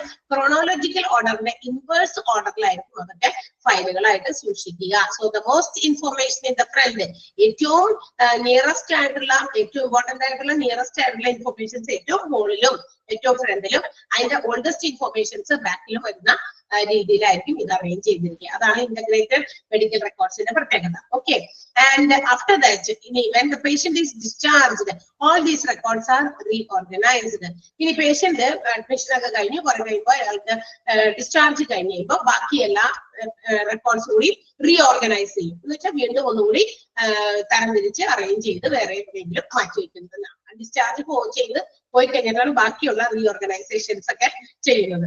ഇതാണ് നമ്മളുടെ ഇതിന്റെ ഇന്റഗ്രേറ്റഡ് മെഡിക്കൽ റെക്കോർഡിന്റെ പ്രത്യേകത. ഓക്കെ, ഇനി ക്ലിയർ ആയോ? അത് പോയിന്റുകൾ ക്ലിയർ ആയോ? യെസ്. ഇനി അഡ്വാൻറ്റേജസ് ആണ്. SOMRന്റെ എന്താണ്? SOMR സോഴ്സ് ഓറിയന്റഡ് മെഡിക്കൽ റെക്കോർഡുകൊണ്ടുള്ള നേട്ടം എന്താണ്, അഡ്വാൻറ്റേജ് എന്താണ്, അല്ലെങ്കിൽ അതുകൊണ്ടുള്ള ഗുണം എന്താണ്? It's easy to decide. അതായത് ഇങ്ങനെയുള്ള ഏതൊക്കെ ഡിപ്പാർട്ട്മെന്റ് ഏതൊക്കെ യൂണിറ്റിൽ നിന്ന് പേഷ്യൻസിനെ കുറിച്ചുള്ള ഇൻഫർമേഷൻസ് നമ്മൾ കളക്ട് ചെയ്തു, ആ സോഴ്സ് നമ്മളൊക്കെ റെക്കോർഡൊക്കെ ചെയ്തു വെച്ചു, കൃത്യമായിട്ട് റെക്കോർഡ് ചെയ്ത് വെച്ച് കഴിഞ്ഞാൽ it is very easy to assess the treatment. ആ രോഗിയെ വിലയിരുത്താനും ആ രോഗിക്ക് വേണ്ട ട്രീറ്റ്മെന്റുകൾ പ്രൊവൈഡ് ചെയ്യാം, ആ രോഗിയെ ഒബ്സർവ് ചെയ്യാൻ, ആൾക്ക് എന്തൊക്കെ കാര്യങ്ങൾ പ്രൊവൈഡ് ചെയ്യണം എന്നുള്ള കാര്യങ്ങൾക്കൊക്കെ തീരുമാനം എടുക്കാനായിട്ട് എളുപ്പം സാധിക്കും. ഏതുകൊണ്ട് സോഴ്സ് ഓറിയന്റഡ് മെഡിക്കൽ റെക്കോർഡ്സ് കൊണ്ട്. കാരണം എല്ലാ ഇതും എല്ലാം കൂട്ടി എല്ലാം കൂടി സോഴ്സ് അവിടെ നിന്ന് ഇവിടൊക്കെ ശേഖരിച്ച് വെച്ചിട്ടല്ലോ. അപ്പൊ അതുകൊണ്ട് അസസ് ചെയ്യാൻ എളുപ്പമാണ്. എന്തൊക്കെ രോഗം ഉണ്ടെന്ന്, എന്തൊക്കെ ടെസ്റ്റ് നടത്തി, എന്താണ് അതിന്റെ റിസൾട്ട്, ഇതൊക്കെ ഒറ്റയടിക്ക് നമുക്ക് മനസ്സിലാക്കാനായിട്ട് സാധിക്കും എന്നുള്ളതാണ് ഈ സോഴ്സ് ഓറിയന്റഡ് മെഡിക്കൽ റെക്കോർഡ്സിന്റെ സോഴ്സ് ഓറിയന്റഡ് മെഡിക്കൽ റെക്കോർഡ്സിന്റെ ഏറ്റവും വലിയ അഡ്വാൻറ്റേജസ് എന്ന് പറയുന്നത്. ഓക്കെ, യെസ്, ക്ലിയർ ആയല്ലോ? ഇനി എന്താണ് അതിന്റെ ഡിസഡ്വാൻറ്റേജ്, അതുകൊണ്ടുള്ള എന്താ പറയാ ദോഷം എന്താണ്? അതായത് ഈ പറയുന്ന പോലെ പെട്ടെന്ന് റാപ്പിഡ് ആയിട്ട് നമുക്ക് എല്ലാ പേഷ്യൻസിന്റെയും പ്രോബ്ലംസ് ട്രീറ്റ്മെന്റ്സ് ഒക്കെ നമുക്ക് ഒരു പർട്ടിക്കുലർ ടൈമിൽ ഒരു പ്രത്യേക ഇത്ര സമയമുള്ളൂ. നമുക്കറിയാം ഒരു പേഷ്യൻസിനും വേണ്ടി അവർക്ക് സ്പെൻഡ് ചെയ്യാനുള്ള ടൈമിന്റെ ഒക്കെ ഇതിനൊക്കെ ഒരു ഇച്ചിരി ലിമിറ്റേഷൻസ് ഒക്കെ ഉണ്ട് അല്ലെ, അതിന് കുറച്ച് കാര്യങ്ങളൊക്കെ ഉണ്ട്. കാരണം ഇത്രയും അധികം പേഷ്യൻസ് ആണ് ഒരു ഹോസ്പിറ്റൽസിൽ, അപ്പൊ കൊടുത്തിരിക്കുന്ന സമയത്തിനുള്ളിൽ പെട്ടെന്ന് ഈ പറയുന്ന ഇൻഫർമേഷൻസ് ഒക്കെ നമുക്ക് ഗ്യാദർ ചെയ്യുക എന്നുള്ളതും അല്ലെങ്കിൽ മറ്റു കാര്യങ്ങളൊക്കെ തീരുമാനിക്കുക എന്നുള്ളതും അത്ര എളുപ്പമുള്ള കാര്യമല്ല. കാരണം as the datas are at different departments, എല്ലാ ഡാറ്റകളും പല സ്ഥലങ്ങളിലൊക്കെ ഇങ്ങനെ അറേഞ്ച് ചെയ്ത് വെച്ചേക്കാണ്. പക്ഷെ അതൊക്കെ പെട്ടെന്നൊക്കെ ചോദിച്ചാൽ അപ്പൊ തന്നെ ഒന്നും കിട്ടുമൊന്നുമില്ല. അതാണ് ഇതിന്റെ പ്രത്യേകത. ഓക്കെ, സോഴ്സ് ഓറിയന്റഡ് ആണ്, പക്ഷെ അതൊക്കെ അവിടെ ഉണ്ട്. പക്ഷെ അത് ചെന്ന് കഴിയുമ്പോൾ ആ പറയുന്ന കൃത്യസമയത്ത് നമ്മുടെ കയ്യിലേക്ക് എത്തണം നിർബന്ധമില്ലല്ലോ, എന്നാലല്ലേ ട്രീറ്റ്മെന്റ് ബാക്കി കൊടുക്കാൻ പറ്റുള്ളൂ. അപ്പൊ അവിടുത്തെ താമസം ഉണ്ടെങ്കിൽ അതൊരു ഡിഫക്റ്റ് ആയിട്ട് നമുക്ക് മനസ്സിലാക്കാൻ സാധിക്കുന്നു എന്നുള്ളതാണ്. ഓക്കെ, ക്ലിയർ ആയോ? ഡിസഡ്വാൻറ്റേജ് എന്താണെന്ന് മനസ്സിലായോ? ഓരോ ഡിപ്പാർട്ട്മെന്റുകളിലും അവരവരുടെ ഡിപ്പാർട്ട്മെന്റുകളിലാണ് പേഷ്യൻസിന്റെ കാര്യങ്ങളൊക്കെ കുറിച്ച് വെച്ചേക്കണേ. ഡോക്ടർ ചോദിക്കുകയാണ് ഈ പേഷ്യൻസിന് ഫർദർ ട്രീറ്റ്മെന്റിന് you have to acquire the lab result. ലാബിന്റെ റിസൾട്ട് വേണമല്ലോ, വേഗം പോയി അത് എടുത്തിട്ട് പോവാം. അപ്പൊ അവിടെ അതിന് എടുത്തു കൊടുക്കാനും അതിന്റെ സൗകര്യം ആ പേഷ്യന്റ് ആരാണെന്നൊക്കെ നോക്കി ഐഡന്റിഫൈ ചെയ്ത് അതിന്റെ ഈ സാധനം എടുത്ത് ഇവിടെ കൊണ്ടുവരണം. അതിന് there will be only limited time period. ആവശ്യത്തിന് കുറച്ച് സമയം ദൈർഘ്യം ഉണ്ടാവുള്ളൂ, ആ സമയത്തിനുള്ളിൽ ഇത് കിട്ടണം. അത് അത്ര പോസിബിൾ ആണോ എന്ന് ചോദിച്ചാൽ സോഴ്സ് ഓറിയന്റഡ് മെഡിക്കൽ റെക്കോർഡ്സിന്റെ ഒരു ഡിസഡ്വാൻറ്റേജ് ആണ് നമുക്ക് പറയാൻ സാധിക്കും. Okay. And the last one നമ്മൾ പഠിക്കാൻ പോകുന്നത് പ്രോബ്ലം ഓറിയന്റഡ് മെഡിക്കൽ റെക്കോർഡ്സ് ആണ്. പ്രോബ്ലം ഓറിയന്റഡ് എന്ന് പറയുമ്പോൾ തന്നെ കേട്ടാൽ മനസ്സിലാവും നമുക്ക്. It is problem. ശരിക്കും പറഞ്ഞാൽ അതൊരു പ്രോബ്ലം തന്നെയാണ്. ആരുടെ പ്രോബ്ലം ആണ് ഇത്? Problem not only the patient but also the physician who is assessing the patient. ആ പേഷ്യന്റിനെ നോക്കുന്ന ഫിസിഷ്യൻസിന്റെയും പേഷ്യൻസിന്റെ ഒക്കെ പ്രോബ്ലംസിനകത്ത് വരുന്നുണ്ട് കേട്ടോ. അപ്പൊ നമുക്ക് നോക്കാം. ഇത് ഇൻട്രൊഡ്യൂസ് ചെയ്തത് ലോറൻസ് എൽ വീഡ് എന്ന് പറയുന്ന ആളാണ്. POMR, പ്രോബ്ലം ഓറിയന്റഡ്, പ്രോബ്ലമാറ്റിക് ആയിട്ടുള്ള മെഡിക്കൽ റെക്കോർഡുകളാണ് കേട്ടോ ഉദ്ദേശിക്കുന്നത്. ആൻഡ് ഇത് എന്താണ് ഇതിനകത്ത് കാണിക്കുന്നത് എന്ന് വെച്ചാൽ ഇത് പ്രൊവൈഡ്സ് എ സിസ്റ്റമാറ്റിക് ഡോക്യുമെന്റേഷൻ ആണ്. ഇത് ഒരു ഡോക്യുമെന്റ് ആയിട്ട് ഒരു പ്രത്യേക രീതിയിൽ അറേഞ്ച് ചെയ്ത് ഡോക്യുമെന്റ് ആക്കി വെച്ചിരിക്കുന്നതാണ്. ആര്? ഫിസിഷ്യൻ. അദ്ദേഹത്തിന്റെ logical thinking, controlling of the patient. അതിന് പേഷ്യന്റിനെ പരിശോധിച്ച് ആ രോഗത്തെ കുറിച്ചുള്ള കാര്യങ്ങളൊക്കെ ഫോർവേഡ് ചെയ്യുന്ന സമയത്ത് അദ്ദേഹത്തിന്റെ മനസ്സിലുള്ള കാര്യങ്ങൾ, ചിന്തിക്കുന്ന കാര്യങ്ങൾ, അദ്ദേഹം പ്ലാൻ ചെയ്യുന്ന കാര്യങ്ങൾ ആ പേഷ്യന്റിനെ എത്രത്തോളം തനിക്ക് കൺട്രോൾ ചെയ്ത് ആളുടെ രോഗത്തെ ഭേദമാക്കാൻ പറ്റുമെന്നുള്ള കാര്യങ്ങൾ ഇതൊക്കെ പുള്ളിക്ക് എന്ത് ചെയ്യാം, പുള്ളിയുടെ മനസ്സിൽ അങ്ങനെ റിഫ്ലക്ട് ചെയ്ത് വരുമല്ലോ. അതൊക്കെ ഇങ്ങനെ ഡോക്യുമെന്റ് ആയിട്ട് സിസ്റ്റമാറ്റിക് ഓർഡറിൽ അറേഞ്ച് ചെയ്ത് വെക്കുക. അതിനെയാണ് പ്രോബ്ലം ഓറിയന്റഡ് മെഡിക്കൽ റെക്കോർഡ് എന്ന് വിളിക്കുക. അത് അങ്ങോട്ട് തന്നെ തയ്യാറാക്കുന്നത് ഇന്നതാണ് പേഷ്യന്റിന്റെ കാര്യം, അല്ലെ? ആ പേഷ്യന്റിന് ഞാൻ ഇങ്ങനെയാണ് ഉദ്ദേശിച്ചിരിക്കുന്നത്, അല്ലെങ്കിൽ ഇന്ന ഒരു സർജറി പ്രൊവൈഡ് ചെയ്യുക, അങ്ങനെയുള്ള കാര്യങ്ങളൊക്കെ വളരെ കൃത്യമായിട്ട് വ്യക്തമായിട്ട് സിസ്റ്റമാറ്റിക് ആയിട്ട് എന്ത് ചെയ്യുക, ഡോക്യുമെന്റ് ചെയ്ത് വെക്കുക. Document means which is in the written form itself. ഇപ്പൊ മനസ്സിൽ പറഞ്ഞാൽ പോലെ അയ്യോ ഞാൻ ഇങ്ങനെ ഉദ്ദേശിച്ചു എന്ന് പറഞ്ഞിട്ട് കാര്യമില്ല, അത് അവിടെ വ്യക്തമായിട്ട് എഴുതി വെക്കണം. അതാണ് എന്താണ് പറയാ നമ്മളുടെ പ്രോബ്ലം ഓറിയന്റഡ് മെഡിക്കൽ റെക്കോർഡ്സ് എന്ന് പറയാം. And also the physician have to explain എന്തൊക്കെയാണ് താൻ ഉദ്ദേശിക്കുന്നത്, ഓരോ പ്രോബ്ലം, തന്റെ മുമ്പിലുള്ള പേഷ്യന്റിന്റെ പ്രോബ്ലം എന്താണെന്നും ആളുടെ ഇൻഡിവിജ്വലും അതുപോലെ തന്നെ what is the solution for that problem, ആ ഒരു പ്രോബ്ലത്തിന് അവരുടെ കയ്യിലുള്ള സൊല്യൂഷൻ എന്താണെന്നൊക്കെ എക്സ്പ്ലെയിൻ ചെയ്തിരിക്കണം. ഇതില് POMR-ല്, പ്രോബ്ലം ഓറിയന്റഡ് മെഡിക്കൽ റെക്കോർഡ്സിൽ. ക്ലിയർ ആയോ? അതില് ആ POMR ഫുൾ ഫോം വേണം. കൂടാതെ ആദ്യത്തെ സെന്റൻസ് കൂടി ഒന്ന് അണ്ടർലൈൻ ചെയ്യുക. Introduced by Lawrence L Weed. ആരാണ് ഈ POMR-ന്റെ ഇൻട്രൊഡ്യൂസർ, ആരാണെന്നൊക്കെ ചോദിക്കും. അപ്പൊ അതുകൊണ്ട് അത് നേരത്തെ കണ്ടിട്ടുണ്ട്, അതുകൊണ്ട് അതൊന്ന് അണ്ടർലൈൻ ചെയ്തേക്കാം. And the POMR has to basically it has 4 parts. ഈ POMR പ്രോബ്ലം ഓറിയന്റഡ് മെഡിക്കൽ റെക്കോർഡ്സിന് പ്രധാനമായിട്ടും 4 ഭാഗങ്ങളായിട്ട് ഡിവൈഡ് ചെയ്തിരിക്കുക. 4 ഭാഗങ്ങള്. 1 database, 2 problem list, 3 initial plans and 4ാമത്തെ പ്രോഗ്രസ് നോട്ട്സ് കേട്ടോ. ഇപ്പൊ 4 ഭാഗങ്ങളുണ്ട്. Basic parts of POMR important ആണ്. 4 പാർട്ടുകൾ ഒന്ന് അണ്ടർലൈൻ ചെയ്ത് ടിക്കറ്റേക്കാം. 4 പോയിന്റുകൾ കേട്ടോ. Database, problem list, initial plans and progress notes. Underline ചെയ്തോ? ടിക്ക് ഇടുക അല്ലെങ്കിൽ അണ്ടർലൈൻ ചെയ്യുക. ഓക്കെ, നമുക്ക് നോക്കാം. ഒന്നാമത്തേത് എന്താണ്? POMR-ന്റെ ആദ്യത്തെ പാർട്ടാണ് ഡാറ്റാബേസ്. എന്താ database? It is the basic minimum set of information which is collected from the patient. പേഷ്യന്റിൽ നിന്ന് നമ്മൾ കളക്ട് ചെയ്യുന്ന ഏറ്റവും ചുരുങ്ങിയ ഇൻഫോർമേഷൻസ്, ഏറ്റവും ചുരുക്ക രൂപത്തിലുള്ള ഒരു ഇൻഫോർമേഷൻ. ബേസിക് ആയിട്ട് നമ്മൾ കുറച്ച് ഡാറ്റാസ് ഒരു പേഷ്യന്റ് വരുമ്പോൾ പേഷ്യന്റിൽ നിന്നും ഡോക്ടേഴ്സ് കളക്ട് ചെയ്യുന്നുണ്ട്. ഡോക്ടേഴ്സോ അല്ലെങ്കിൽ അതിന്റെ കൂടെ നിൽക്കുന്ന നഴ്സസോ കളക്ട് ചെയ്യും. അങ്ങനെ മിനിമം നമ്മൾ ശേഖരിക്കേണ്ട ചില ഇൻഫോർമേഷൻസ്, ഡാറ്റാസ് ഉണ്ട്. അതാണ് ഓരോ പേഷ്യന്റിനും നമ്മൾ സ്വീകരിക്കുന്ന ആ ഡാറ്റ. അതിനെയാണ് ഡാറ്റാബേസ് എന്ന് വിളിക്കുക. ഓൺ ദാറ്റ് ബേസിസ്, ആ ഡാറ്റാബേസിനെ ബേസ് ചെയ്തിട്ടാണ് ട്രീറ്റ്മെന്റുകളും മറ്റു കാര്യങ്ങളും മരുന്ന് കൊടുക്കണോ, ട്രീറ്റ്മെന്റ് ചെയ്യണോ, കിടത്തണോ, അല്ലെങ്കിൽ സർജറി കൊണ്ടാണോ എന്നൊക്കെ തീരുമാനിക്കുന്നത്. ഓക്കെ, ആൻഡ് അതിനകത്ത് എന്തൊക്കെ ഇൻക്ലൂഡ് ചെയ്യുന്നുണ്ടെന്നാണ് ചീഫ് കംപ്ലൈന്റ്. എന്താണ് പ്രധാനപ്പെട്ട ആളുടെ പ്രശ്നം? പ്രസന്റ് ഇൽനെസ്, ഇപ്പോൾ ഉള്ള അസുഖം എന്താണ്? പേഷ്യന്റിന്റെ പ്രൊഫൈൽ മീൻസ് ആളുടെ പേര്, വയസ്സ്, എവിടെ നിന്ന് വരുന്നു, ഇങ്ങനെയുള്ള കാര്യങ്ങൾ. അസോസിയേറ്റഡ് സോഷ്യൽ ഡാറ്റ, അദ്ദേഹത്തിന്റെ പ്രധാനപ്പെട്ട അദ്ദേഹത്തിന്റെ മറ്റ് ഏതെങ്കിലും തരത്തിലുള്ള ഇൻഫോർമേഷൻസ്, സാമൂഹികപരമായിട്ടുള്ള ചില കാര്യങ്ങൾ കൂടി പുള്ളിയിൽ നിന്ന് മനസ്സിലാക്കാറുണ്ടെങ്കിൽ അത്. പാസ്റ്റ് ഹിസ്റ്ററി എന്ന് പറയുമ്പോൾ ആൾക്ക് നേരത്തെ ഈ രോഗത്തിലേക്ക് എത്താൻ ഉതകുന്ന രീതിയിൽ മറ്റേതെങ്കിലും രോഗം ഉണ്ടായിരുന്നോ എന്ന് നോക്കാൻ വേണ്ടിയിട്ടേ നേരത്തെ എന്തൊക്കെ അസുഖം വന്നിട്ടുണ്ട്, ഏതെങ്കിലും തരത്തിലുള്ള കുറച്ച് സീരിയസ് ആയിട്ടുള്ള ഇൽനെസ്സുകളൊക്കെ വന്നിട്ടുണ്ടോ, അങ്ങനെയുള്ള കുറെ ചോദ്യങ്ങളൊക്കെ ചോദിച്ച് അത്തരം ഡാറ്റാസ്. പിന്നെന്താ? റിവ്യൂ ഓഫ് സിസ്റ്റം, അത് നമ്മൾ ഓൾറെഡി പറഞ്ഞു കഴിഞ്ഞു. ആ പേഷ്യന്റിനെ കുറിച്ചുള്ള ഒരു റിവ്യൂ. അതിനുശേഷം ഫിസിക്കൽ എക്സാമിനേഷൻസ് നടത്തിയതിന്റെ, അതുപോലെ തന്നെ ലബോറട്ടറി ഡാറ്റാസ്, ലാബിൽ എന്തെങ്കിലുമൊക്കെ പുള്ളിക്കാരന്റെ ചെക്ക് ചെയ്തിട്ടുണ്ടെങ്കിൽ അത്തരം ഡാറ്റാസ്, ഇതെല്ലാം ഈ ഡാറ്റാബേസിൽ വരും. ഒരു മിനിമം സെറ്റ് ഓഫ് ഡാറ്റയാണ് റിഗാർഡിങ് ഈച്ച് പേഷ്യന്റ്. ഓരോ പേഷ്യന്റിനെ സംബന്ധിക്കുന്ന ഒരു മിനിമം സെറ്റ് ഓഫ് ഡാറ്റ. അതിൽ എന്തൊക്കെ ഉൾപ്പെടുന്നു എന്ന് അണ്ടർലൈൻ ചെയ്ത് വെച്ചേക്കാട്ടാ. Chief complaint, present illness, patient profile, social data, past history, review of system, physical examinations and baseline laboratory data. അതാണ് ഒന്നാമത്തെ ഭാഗം. POMRന്റെ ഫസ്റ്റ് പാർട്ടാണ് നമ്മൾ പഠിച്ചത്. സെക്കൻഡ് പാർട്ട് ലിസ്റ്റ് ആണ്. എന്തിന്റെ ലിസ്റ്റ്? പ്രോബ്ലം ലിസ്റ്റ് ആണ്. എന്തിന്റെ പ്രോബ്ലം ആയിരിക്കാം? തീർച്ചയായിട്ടും പ്രോബ്ലം ഓഫ് ദ പേഷ്യന്റ് തന്നെയാണ്. ഈ പേഷ്യന്റിന്റെ പ്രോബ്ലം റെക്കോർഡിന്റെ ഏറ്റവും ഫ്രണ്ടിൽ തന്നെ വെച്ചേക്കണം. എന്താണ് ആ പേഷ്യന്റ് യഥാർത്ഥ പ്രശ്നം? ആ problem should be on the front of the record. റെക്കോർഡിന്റെ ഏറ്റവും ഫ്രണ്ടിൽ പ്രോബ്ലം നമ്മൾ വ്യക്തമായിട്ട് മനസ്സിലാക്കി എഴുതി വെച്ചിരിക്കണം. ഇനി ഇതിനകത്ത് പ്രോബ്ലം എന്ന് പറയുമ്പോൾ പേഷ്യന്റിന്റേതായിട്ടുള്ള എനിത്തിങ്, അതായത് ഈ പേഷ്യന്റിൽ നമുക്ക് എന്തൊക്കെ മാനേജ് ചെയ്യാനുണ്ട്, ഈ ആൾക്ക് എന്തൊക്കെ കെയർ കൊടുക്കാനുണ്ട്, ഡയഗ്നോസ്റ്റിക് ആയിട്ടുള്ള കാര്യങ്ങൾ, മെഡിക്കൽ ആയിട്ടുള്ള കാര്യങ്ങൾ, സോഷ്യൽ ആയിട്ടുള്ള കാര്യങ്ങൾ, ഇക്കണോമിക്, ഡെമോഗ്രാഫിക്, പാസ്റ്റ്, പ്രസന്റ്, എന്തൊക്കെ പ്രശ്നമുണ്ടോ, എന്തൊക്കെ നമ്മൾ പേഷ്യന്റിൽ മാനേജ് ചെയ്യണോ അതെല്ലാം കൃത്യമായിട്ട് അതിനകത്ത് രേഖപ്പെടുത്തിയിരിക്കണം. ഇതില് പ്രോബ്ലം ലിസ്റ്റിൽ രേഖപ്പെടുത്തണം എന്നുള്ളതാണ്. ഇനി ഈ ലിസ്റ്റ് കൺഫേം ചെയ്യേണ്ടത് ഫിസിഷ്യൻ ആണ്. അതായത് ഇന്ന പ്രശ്നങ്ങളൊക്കെ ഉണ്ട് ആൾക്ക്, അപ്പൊ അതിന് എന്ത് ട്രീറ്റ്മെന്റ് ആണ് പ്രൊവൈഡ് ചെയ്യുന്നത്, ആ പ്രൊവൈഡ് ചെയ്യുന്ന ട്രീറ്റ്മെന്റ്, ആ ഒരു പർട്ടിക്കുലർ പ്രോബ്ലത്തിനുള്ള സൊല്യൂഷൻ കൊടുക്കേണ്ടത് ഫിസിഷ്യൻ തന്നെയാണ്. സോ ആ ഒരു സമയത്ത് ആൾക്ക് ഒരു ആശങ്ക, അല്ലെ ഒരു പേടി, ഒരു ഭയം, അപ്രഹെൻഷൻ മീൻസ് ഒരു തരം ആശങ്ക ഉണ്ടായിരിക്കും. How to solve this problem of my patient, തന്റെ മുന്നിലിരിക്കുന്ന രോഗിയുടെ രോഗം നമുക്ക് എങ്ങനെ ഭേദമാക്കാൻ പറ്റും, അതിനൊരു സൊല്യൂഷൻ എന്താണ്.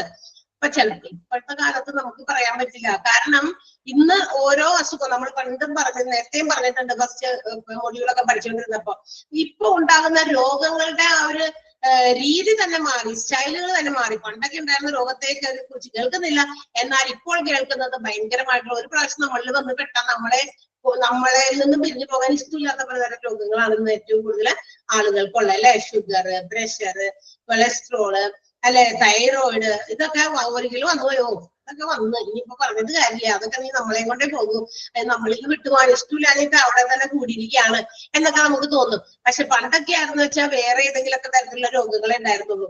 ശാരീരികമായിട്ടുള്ള രോഗങ്ങൾ വരിലൊക്കെ വളരെ കുറവായിരുന്നു. അതിൻ്റെതായ എനർജി നമ്മൾ എന്താ പറയാ പല കാര്യങ്ങൾക്ക് ഉപയോഗിക്കുന്നത് കൊണ്ടാണ്. അപ്പൊ അങ്ങനെയുള്ള പ്രശ്നങ്ങളൊക്കെ വരുമ്പോ ഡോക്ടർ എന്താണ് അതിനൊരു സൊല്യൂഷൻ കൊടുക്കേണ്ടതെന്ന് പുള്ളിക്ക് ഒരു ആശങ്ക ഉണ്ടാവില്ലേ? അതും ഇതിനകത്ത് ലിസ്റ്റിൽ പെടുത്തണം, പ്രോബ്ലം ലിസ്റ്റില്. മനസ്സിലായോ? അല്ലാതെ പേഷ്യൻസിന്റെ പ്രോബ്ലം മാത്രമല്ല, അതാണ് ഞാൻ എടുത്തു പറയാൻ കാരണം.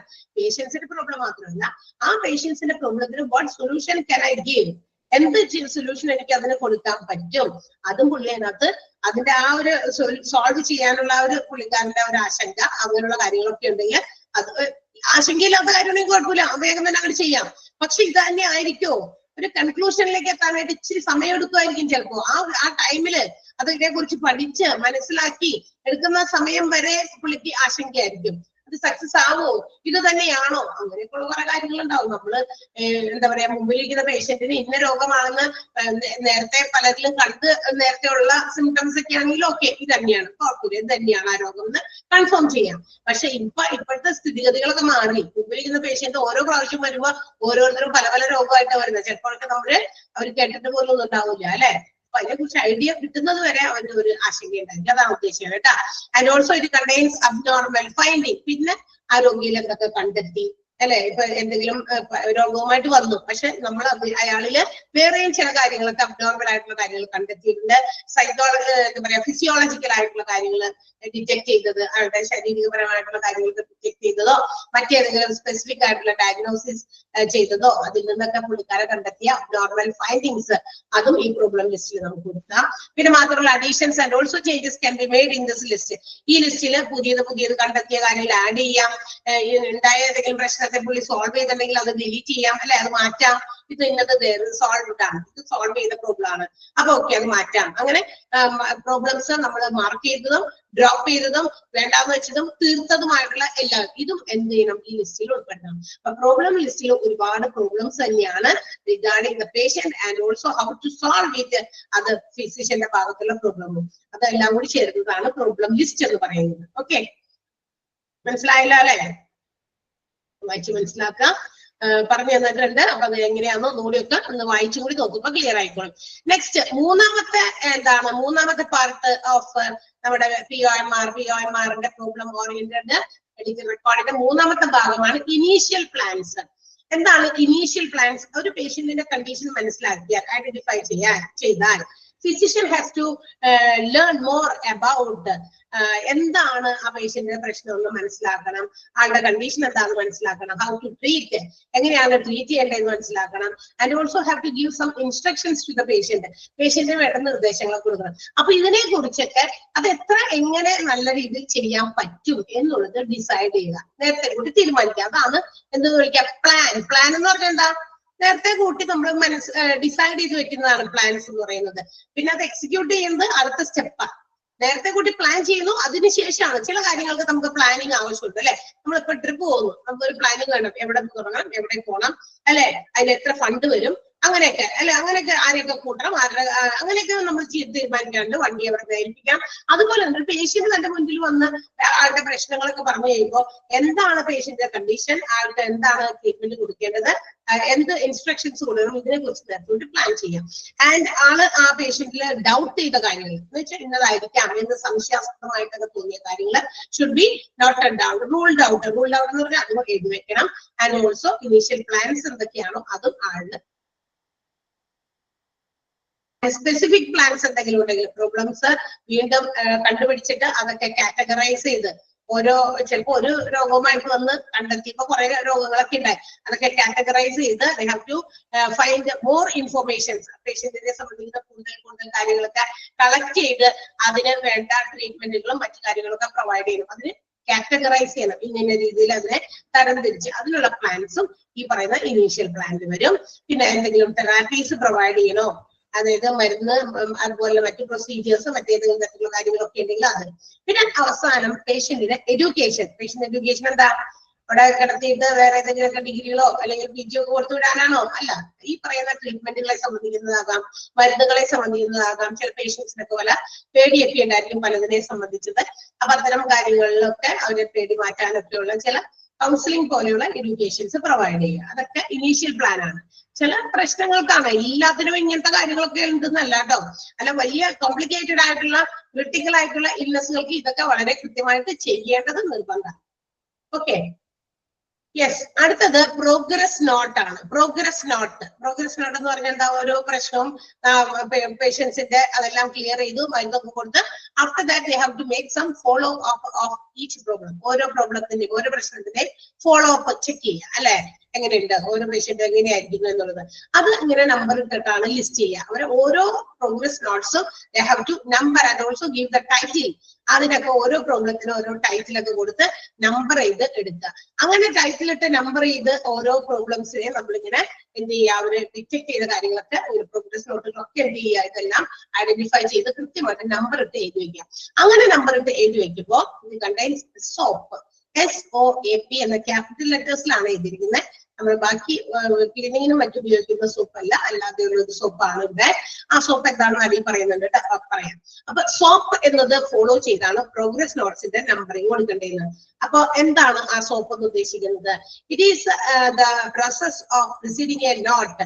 അതായത് ഒരു പ്രോഗ്രസ് നോട്ട് നമ്മളിങ്ങനെ എഴുതൂലേ, എഴുതി തയ്യാറാക്കുമ്പോ അതിനകത്ത് എന്തൊക്കെ കാര്യങ്ങൾ എലമെന്റുകൾ ഉൾപ്പെടണം എന്നുള്ളത്, അതിന് ആ പ്രോസസ്സിനെയാണ് നമ്മൾ സോപ്പ് എന്ന് പറയുന്നത്. ഇപ്പൊ എന്തെങ്കിലും ഒരു പേഷ്യന്റിനെ സംബന്ധിച്ച ചില കാര്യങ്ങളൊക്കെ എഴുതി വയ്ക്കുമ്പോൾ അതിനകത്ത് എന്തൊക്കെ എലമെന്റുകൾ വേണം, ഈ പറയുന്ന എലമെന്റുകളൊക്കെ ഉണ്ടോ എന്ന് നോക്കിയിട്ട് വേണം നമ്മൾ എഴുതാൻ. അതാണ് ആ പറഞ്ഞിരിക്കുന്ന എലമെന്റുകൾ.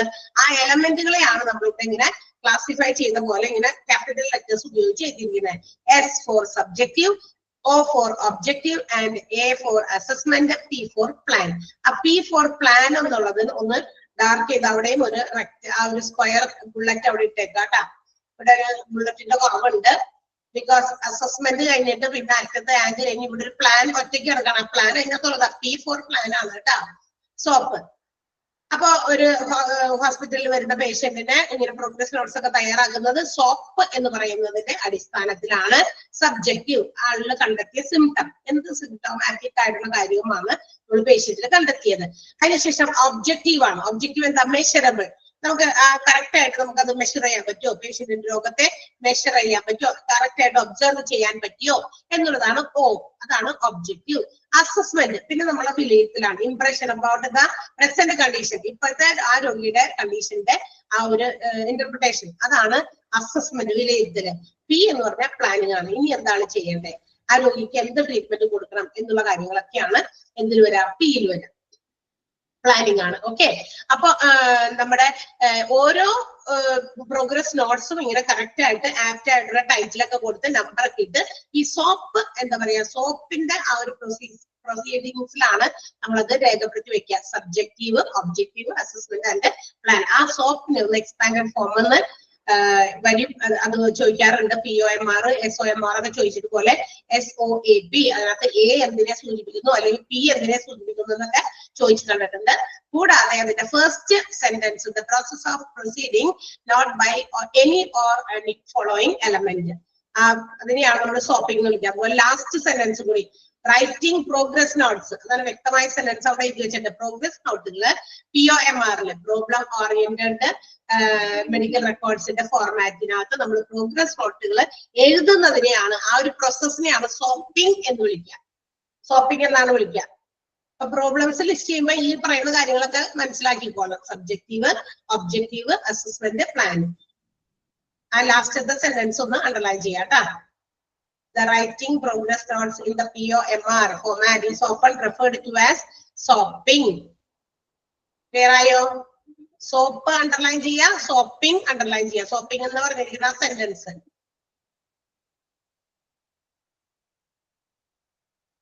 Okay, the last final part of the medical records. Medical records ചാപ്റ്ററിലെ അവസാനത്തെ ഭാഗമാണ് നമ്മൾ നേരത്തെ പറഞ്ഞു, ഇന്റഗ്രേറ്റഡ് മെഡിക്കൽ റെക്കോർഡ്സ്. ക്രോണോളജിക്കൽ ഓർഡറിലായിരിക്കണം ഈ പറയുന്ന എല്ലാ ഫോമുകളും കൊണ്ടുവന്ന് എന്താ പറയാ, ഓരോ പേഷ്യന്റിന്റെയും ഓരോ ഫോമുകള് ക്രോണോളജിക്കൽ ഓർഡർ എന്ന് വെച്ചാൽ ടൈമിനനുസരിച്ച് നമ്മൾ എന്ത് ചെയ്യുന്നു, റെക്കോർഡ്സുകളൊക്കെ കൊണ്ടുവന്ന് വെക്കും. അത് നഴ്സിന്റെ സ്റ്റേഷനില്, നഴ്സ് സ്റ്റേഷൻ എന്ന് പറഞ്ഞാൽ നഴ്സുകൾ ആണ് ഇതൊക്കെ ഓരോരുത്തരുടെയും കയ്യിലായിരിക്കുമല്ലോ ഇതെല്ലാം. അപ്പൊ ഇതൊക്കെ കറക്റ്റ് ആയിട്ടുള്ള എല്ലാം കറക്റ്റ് ആയിട്ട് എൻട്രി ചെയ്ത് ബിഗിനിങ്ങില് റെക്കോർഡിന്റെ അഡ്മിഷന്റെ സമയത്ത് അല്ലെങ്കിൽ ബിഗിനിങ്ങിലുള്ള സമയത്ത് തുടങ്ങി ഡിസ്ചാർജ് വരെയുള്ള കാര്യങ്ങളൊക്കെ കറക്റ്റ് ആയിട്ട് ഓർഗനൈസ് ചെയ്ത് കംപ്ലീറ്റ് മെഡിക്കൽ റെക്കോർഡ്സ് ആക്കി അഡ്മിഷൻ ടു ഡിസ്ചാർജ് വരെയുള്ള പ്രോസസ്സുകളെല്ലാം ഇൻക്ലൂഡ് ചെയ്യുന്ന കാര്യങ്ങൾ എവിടെ ഉണ്ടായിരിക്കണം, നഴ്സ് സ്റ്റേഷനിൽ ഉണ്ടായിരിക്കണം. ഇതെല്ലാം കൂടി കമ്പൈൻ ചെയ്ത് കൊണ്ടുവരും. അതിനെയാണ് നമ്മൾ ഇന്റഗ്രേറ്റഡ് മെഡിക്കൽ റെക്കോർഡ്സ് എന്ന് വിളിക്കാം. സോ അതിനകത്ത് ആ മെഡിക്കൽ റെക്കോർഡ്സിൽ പേഷ്യന്റിന്റെ ഹിസ്റ്ററി ഉണ്ടായിരിക്കും, ഫിസിക്കൽ എക്സാമിനേഷൻസ്, ആൾക്ക് കൊടുത്തിരിക്കുന്ന ഫോളോ അപ്പുകൾ, progress note, nurses note, x-ray note, additional progress notes, പിന്നെ കൺസൾട്ടേഷൻ റിപ്പോർട്ട്, അങ്ങനെ പല കാര്യങ്ങളും ഈ പറയുന്ന എല്ലാത്തിലും കൂടി അവിടെ നിന്ന് ഇവിടുന്നൊക്കെ കളക്ട് ചെയ്യുന്നതെല്ലാം ഇതിനകത്ത് പെടുമല്ലോ.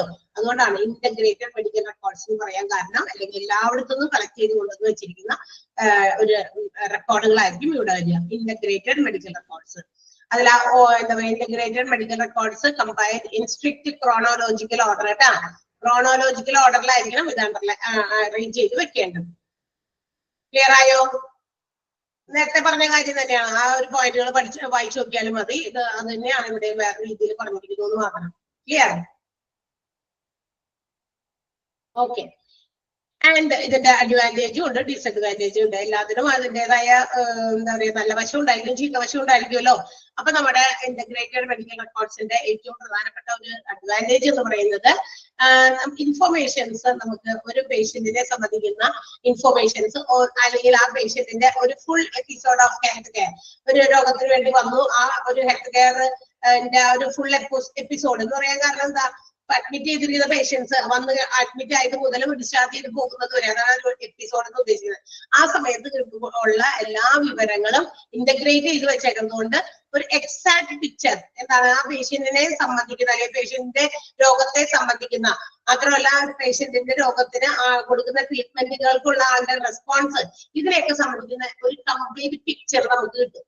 കാരണം ഇത് ഇന്റഗ്രേറ്റഡ് ആണല്ലോ, എല്ലായിടത്തെയും എല്ലാ റിപ്പോർട്ടുകളൊക്കെ ഇവിടെ വന്നിട്ടുണ്ടല്ലോ. അതുകൊണ്ട് തന്നെ ഒരു complete picture we will get from that full information. ആ എല്ലാ ഇൻഫോർമേഷനും ഇവിടുന്ന് കിട്ടുന്നു എന്നുള്ളതാണ് ഈ ഒരു ഇന്റഗ്രേറ്റഡ് മെഡിക്കൽ റെക്കോർഡ്സിന്റെ പ്രത്യേകത.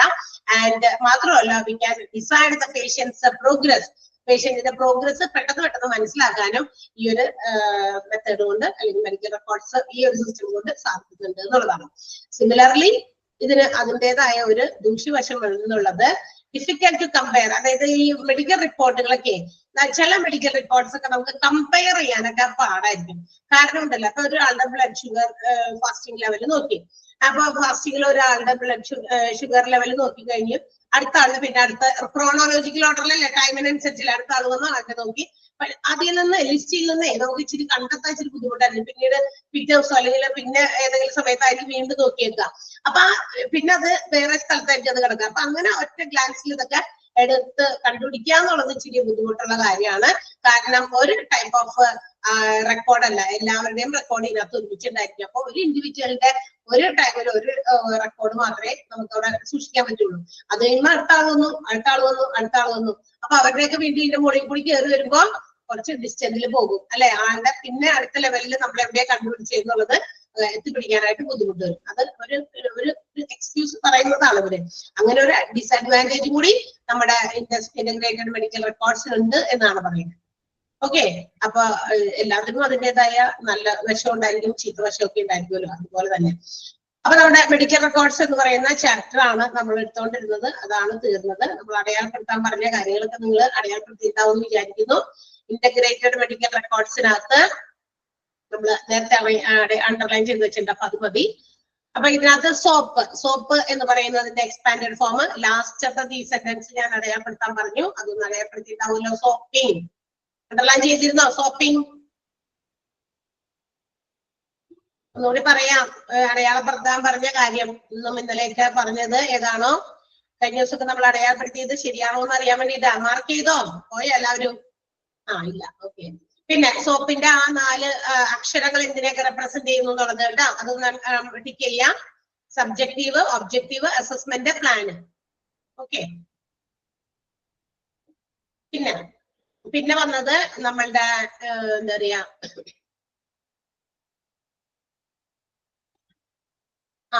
ഡാറ്റാബേസിനകത്തെ എന്താണ് അതിനകത്ത് ഡാറ്റാബേസിൽ ഇൻക്ലൂഡ് ചെയ്യുന്ന കാര്യങ്ങൾ? Chief complaint, present illness, patient profile, associated social data. അതൊന്നും അണ്ടർലൈൻ ചെയ്ത് കണ്ടാ.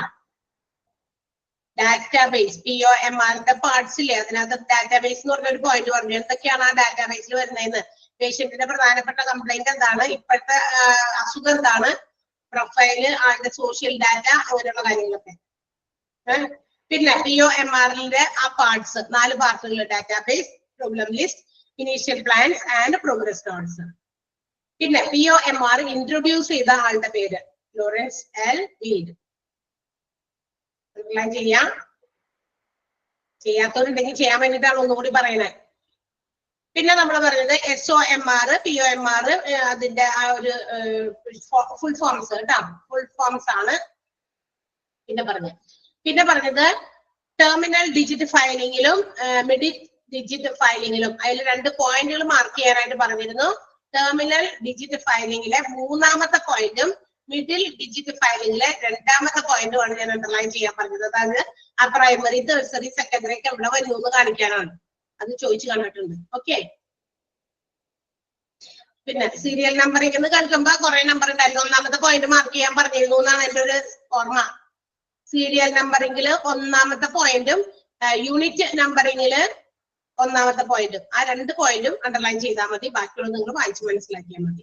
ആ ഒരു പോയിന്റിൽ തന്നെ ഉണ്ട് അതിനകത്ത് സീരിയൽ നമ്പറിംഗും യൂണിറ്റ് നമ്പറിംഗും തമ്മിലുള്ള ആ ഡിഫറൻഷിയേഷൻ നിങ്ങൾക്ക് ആ ഒറ്റ പോയിന്റിൽ നിന്ന് ക്ലിയർ ആകും. അടയാളപ്പെടുത്തിയോ?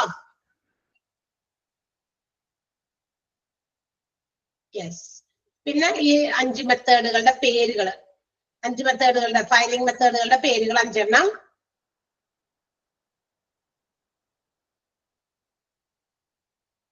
ഓക്കെ. അപ്പൊ ഇത്രയും വരെയൊക്കെ, ബാക്കിയുള്ളതൊക്കെ നമ്മൾ ഓൾറെഡി നേരത്തെ പറഞ്ഞാൽ ഒന്നുകൂടി കൺഫ്യൂഷൻ ഉണ്ടോ എന്ന് അറിയാൻ വേണ്ടിയിട്ടാണ് ഞാൻ ഈ ഒന്നുകൂടി പറഞ്ഞു എന്ന് മാത്രമേ ഉള്ളൂ. അപ്പൊ മെഡിക്കൽ റെക്കോർഡ്സിൽ നമ്മൾ അണ്ടർലൈൻ ചെയ്ത് മാർക്ക് ചെയ്ത പോയിന്റുകൾ ഉണ്ട്, അണ്ടർലൈൻ ചെയ്ത സെന്റൻസുകൾ ഉണ്ട്, അതുപോലെ തന്നെ നമ്മൾ പഠിക്കാൻ പറഞ്ഞിരിക്കുന്ന എക്സ്പാൻഡഡ് ഫോംസ് ഉണ്ട്, അങ്ങനെയൊക്കെ ഉണ്ട്. അധികമൊന്നും ഇല്ല എന്നാണ് എനിക്ക് തോന്നുന്നത്. അത്ര അധികമൊന്നുമില്ല. ഒരു എങ്ങനെ വന്നാലും ഒരു അണ്ടർലൈൻ ചെയ്തൊക്കെ ഒരു 10-15 ക്വസ്റ്റ്യൻസോ അല്ലെ, ഒരു 20 ക്വസ്റ്റ്യൻസിൽ അധികം പോകില്ല. എങ്ങനെ വന്നാലും എക്സ്ട്രാ ക്വസ്റ്റ്യൻസ് ആയിട്ട് വന്നേക്കണ അതാണ് ആ ക്വസ്റ്റ്യൻസ് തരുന്നതിനേക്കാൾ ഉപരിയാണ് നമ്മൾ അതിനകത്ത് നിങ്ങളോടൊന്ന് മാർക്ക് ചെയ്യാൻ പറയുന്നത്. സോ ദാറ്റ് നിങ്ങൾ അതൊന്ന് ജസ്റ്റ് ഒന്ന് വായിക്കുകയെങ്കിലും നോക്കി ചെയ്യുമല്ലോ. ക്വസ്റ്റ്യൻ ആൻസർ വായിക്കുന്നതും PDF-ന്റെ നോട്ട് വായിക്കുന്നതും തമ്മിൽ ഒത്തിരി വ്യത്യാസമുണ്ട്. നമ്മൾ ഇത് പരീക്ഷയ്ക്ക് വേണ്ടി മാത്രം പഠിക്കുന്നതല്ല, നമുക്ക് അറിവ് കൂടി നേടാൻ വേണ്ടി പഠിക്കുന്ന കാര്യമാണ്. ഇതൊക്കെ കഴിഞ്ഞ് നമ്മൾ എവിടെയെങ്കിലുമൊക്കെ ജോലിക്ക് കയറുമ്പോൾ ഇത് പരീക്ഷയ്ക്ക് വേണ്ടി മാത്രം ടീച്ചർമാരും നമുക്ക് ടെസ്റ്റിന്റെ ക്വസ്റ്റ്യൻസ് തന്നു, ഞങ്ങളത് വായിച്ചു നോക്കി പഠിച്ചു, അത് ഞങ്ങൾ അങ്ങനെ പഠിച്ചിട്ടുള്ളൂ. അല്ലാതെ ഞങ്ങള് ഈ സാധനമൊന്നും കേട്ടതും പോലും ഓർമ്മയില്ല എന്നൊക്കെ പറയാൻ പാടില്ലല്ലോ. ജസ്റ്റ് ഒന്ന് കേട്ടതും അത് കഴിയുമ്പോൾ നിങ്ങൾ കണ്ടതുമായ കാര്യങ്ങളാണ്. നിങ്ങൾ കാണണമെങ്കിൽ നിങ്ങൾ വായിച്ചു നോക്കണം, അപ്പോഴാണ് നിങ്ങൾ കാണുള്ളൂ. കേട്ടത് മാത്രം കാര്യമില്ല, അവിടെ വായിക്കപ്പോ ടീച്ചേഴ്സ് പറയുന്ന കാര്യങ്ങൾ എന്തൊക്കെയാണെന്ന് അപ്പോഴേക്കും ഓർമ്മയും വരും അല്ലെ. ടീച്ചർ ഇന്ന് ക്ലാസ്സിൽ ഇങ്ങനെയാ പറഞ്ഞ് ഇങ്ങനെയാ കണക്ട് ചെയ്യാന്നൊക്കെ അല്ലെ. അപ്പൊ അത് രണ്ടും കൂടി വേണം. അപ്പൊ രണ്ടിനും കൂടിയാണ്. പിന്നെ കുറച്ചുകൂടി എക്സാംസ് ഈസി ആക്കാൻ കുറച്ചുകൂടി അത്ര ബുദ്ധിമുട്ടില്ലാതെ കുറെ പേരൊക്കെ പല പല കാര്യങ്ങളിലും എൻഗേജ്ഡ് ആണെന്ന് മനസ്സിലാക്കുന്നത് കൊണ്ടാണ് ഈ പറയുന്ന അടയാളപ്പെടുത്താൻ. നമ്മളൊക്കെ വല്ല ഡിഗ്രിക്കൊക്കെ പഠിക്കുമ്പോൾ ഇതേപോലെ ആരെങ്കിലും അണ്ടർലൈൻ ചെയ്ത് തന്നോ ടീച്ചറെ ഒരു പ്രധാനപ്പെട്ട ചോദ്യം പറഞ്ഞതെന്ന് പറഞ്ഞ് നമ്മൾ എത്ര തവണ ബാക്കി കൂടി നടന്നിട്ടുണ്ടാവും അല്ലെ. എക്സാംസ് വരുമ്പോ ഇമ്പോർട്ടന്റ് ക്വസ്റ്റ്യൻസ് ഒന്ന് അടയാളപ്പെടുത്തി തരുമോ എന്നൊക്കെ ചോദിച്ച് അല്ലെ. ഡിഗ്രിക്കാരൊക്കെ ഇപ്പോഴും പറയുന്നുണ്ട്. നമ്മളൊക്കെ ഞാൻ ഡിഗ്രി ക്ലാസ് ട്യൂഷൻ എടുക്കുന്നതാണ്. അപ്പൊ പിള്ളേർ ചോദിക്കും ടീച്ചറെ ഒരു ഇമ്പോർട്ടന്റ് ആയിട്ടുള്ള കുറച്ച് ക്വസ്റ്റ്യൻസ് പഠിക്കാൻ മതി, അതുകൊണ്ട് തന്നെ എല്ലാം വായിച്ചു നോക്കണ്ടേ, അതിന് പകരം ഇത് ഇമ്പോർട്ടന്റ് ആയിട്ടൊന്ന് അടയാളപ്പെടുത്തി തരുമോ എന്നവർ ചോദിക്കും. അപ്പൊ നമ്മള് എന്താ പിന്നെ പിള്ളേരുടെ കാര്യമൊന്നും പറയണ്ട, അവർക്ക് ഇമ്പോർട്ടന്റ് ഒന്നുമില്ല. കാരണം ഇനിയിപ്പോ കുറച്ച് ടഫ് ആകും, സിലബസ് ഒക്കെ മാറി എക്സാംസിന്റെ മോഡലൊക്കെ മാറാൻ പോവാണ്. പണ്ടത്തെ പോലെയൊക്കെ തോൽപ്പിച്ചിടുക എന്നുള്ളതൊക്കെ ഉണ്ട്. എഴുത്ത് കഴിഞ്ഞാല് പെട്ടെന്ന് വിജയിപ്പിക്കില്ല. എന്താണ് ചോദിച്ചിട്ട് എന്താ ചോദിച്ചില്ല ആരോ? ഹലോ. അപ്പൊ നമ്മൾ ഇനി അടുത്തതേ നമ്മുടെ ക്ലാസ് ഇന്നത്തെ കഴിഞ്ഞു. മീൻസ് നമ്മളിനി പുതിയ ചാപ്റ്ററാണ് എടുക്കേണ്ടത്. ഞാൻ ഇനി നിങ്ങളെ വെറുപ്പിക്കുന്നില്ല. അതുകൊണ്ടേ അടുത്ത ക്ലാസ്സിൽ നമ്മൾ ഇനി എടുക്കാൻ